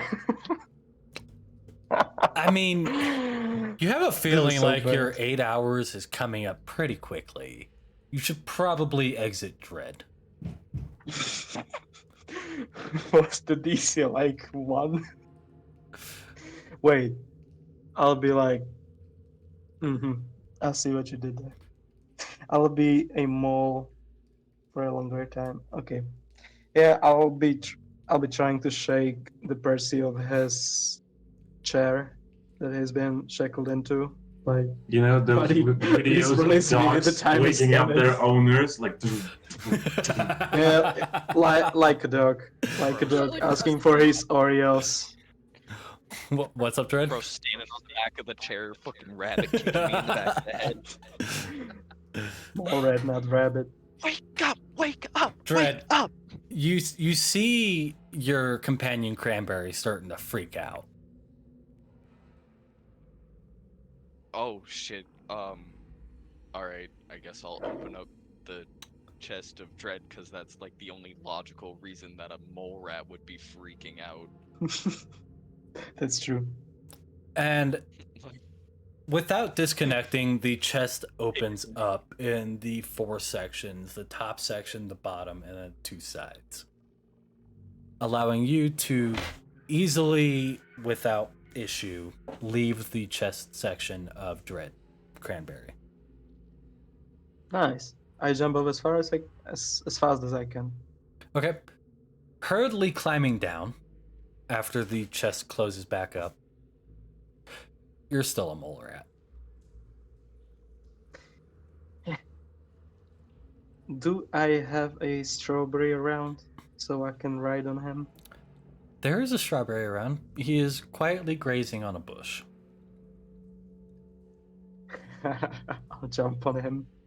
Okay. Jumping onto Cranberry, you hold on for... On Strawberry. Strawberry. Yes. Sorry. As you jump on the Strawberry, you hold on. Just waiting until you turn back into Cranberry. Yes. Can I command him though? No. In this state? Get him. I could fly on him. I can't. Never mind then. As all of you I'll be load screaming up in Dutch. onto your carts and everything, you notice a sudden lack of people that were once stone. They said that they were going to be outside, but they seem to have just wandered off. No fucks given. Seems logical. That's how they, thanks to their way did they saviors. Give me a, let's say, survival check to see if you can track their tracks. Let's kill them. Hold on. Oh my god. So with that, you notice that a portion of the footprints head off in the direction that you need to head into. Like they went back on their freaking adventure. Yes. But you do also notice several other tracks as they head off in really every other fucking direction. You notice a couple heading towards Akosa, a couple heading towards the mountains, a couple heading towards Dalo. They're just kind of spread to the fucking wind. So it's like they really didn't know where they were going. Or they're just going back on the adventure that they had already begun.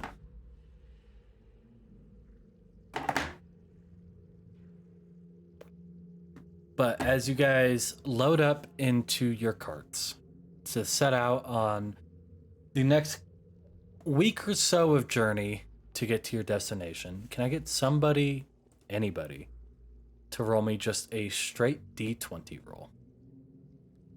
I would do it, but when I did it last time, we landed in front of the tower. An 11 from Jack. You guys progress through the rest of the day. Those of you not needed for your perceptive abilities or to man the cart. So everybody but Jack and Dread. All of you are able to gain your long rest as the carts progress. As the blue sun dips well into the horizon, turning the sky into lavenders and deep royal purples. As the sun sets, the 3 moons rise. And that is going to be where we end tonight's session. We hope you guys enjoyed today's session of Dungeons and Dumbasses. Please give a round of applause to our new player and welcome her on the adventure. Ty with the golf clap over there. Yeah! Jesus. But we do hope you guys enjoyed, and we can't wait to catch you all next Sunday for episode 9. If you did enjoy and you're not caught up and you want to get caught up, check out our podcast available on Spotify, Anchor, Amazon, and Google Podcasts under Dungeons and Dumbasses. If you want to watch the VOD, it is also available on YouTube under Dungeons and Dumbasses. So feel free to check that out.